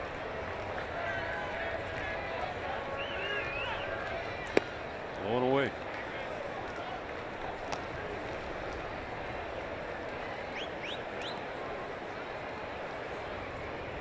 Corey Kluber will pitch Friday. Yes, correct. Start that series out. It's Miguel Gonzalez. Yeah.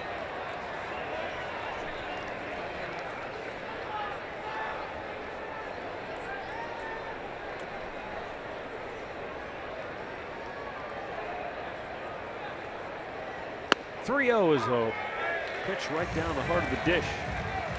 Austin Jackson with a couple of hits today, but the Indians just couldn't string anything together offensively.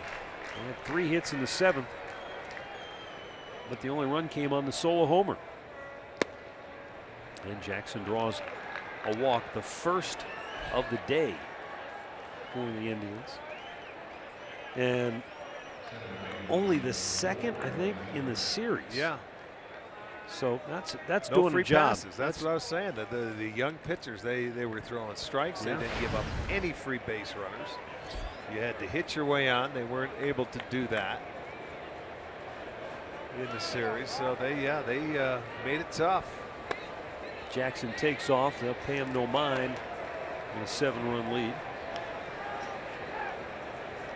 Bradley Zimmer, a bunt single his last time up.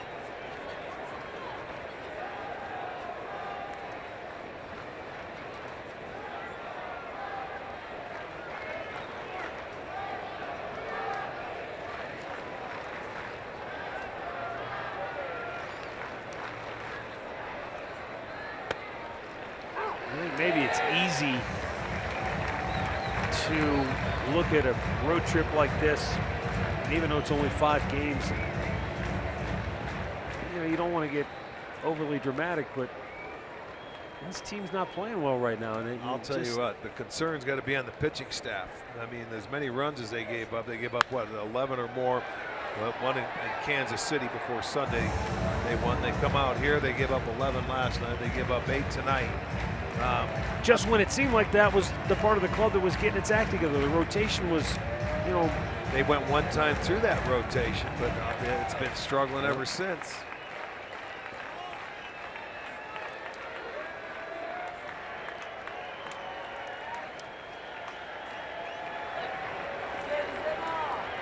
Bradley Zimmer awaiting the 1-2 pitch. Hit it hard but foul.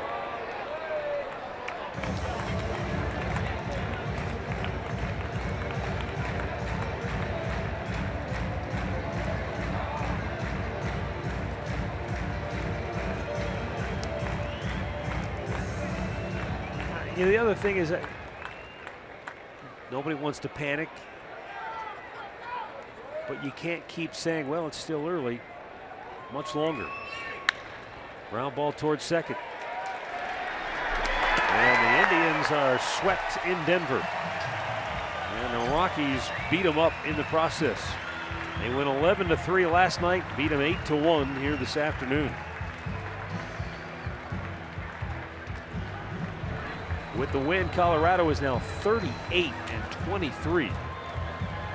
And the Indians fall to just a game over 500 now at 29-28. Winning pitcher is Kyle Freeland. He's now 7-3 in 12 starts. The loss to Trevor Bauer. He's now 5-5 on the year. 8-1 is the final. We'll have some final thoughts right after this.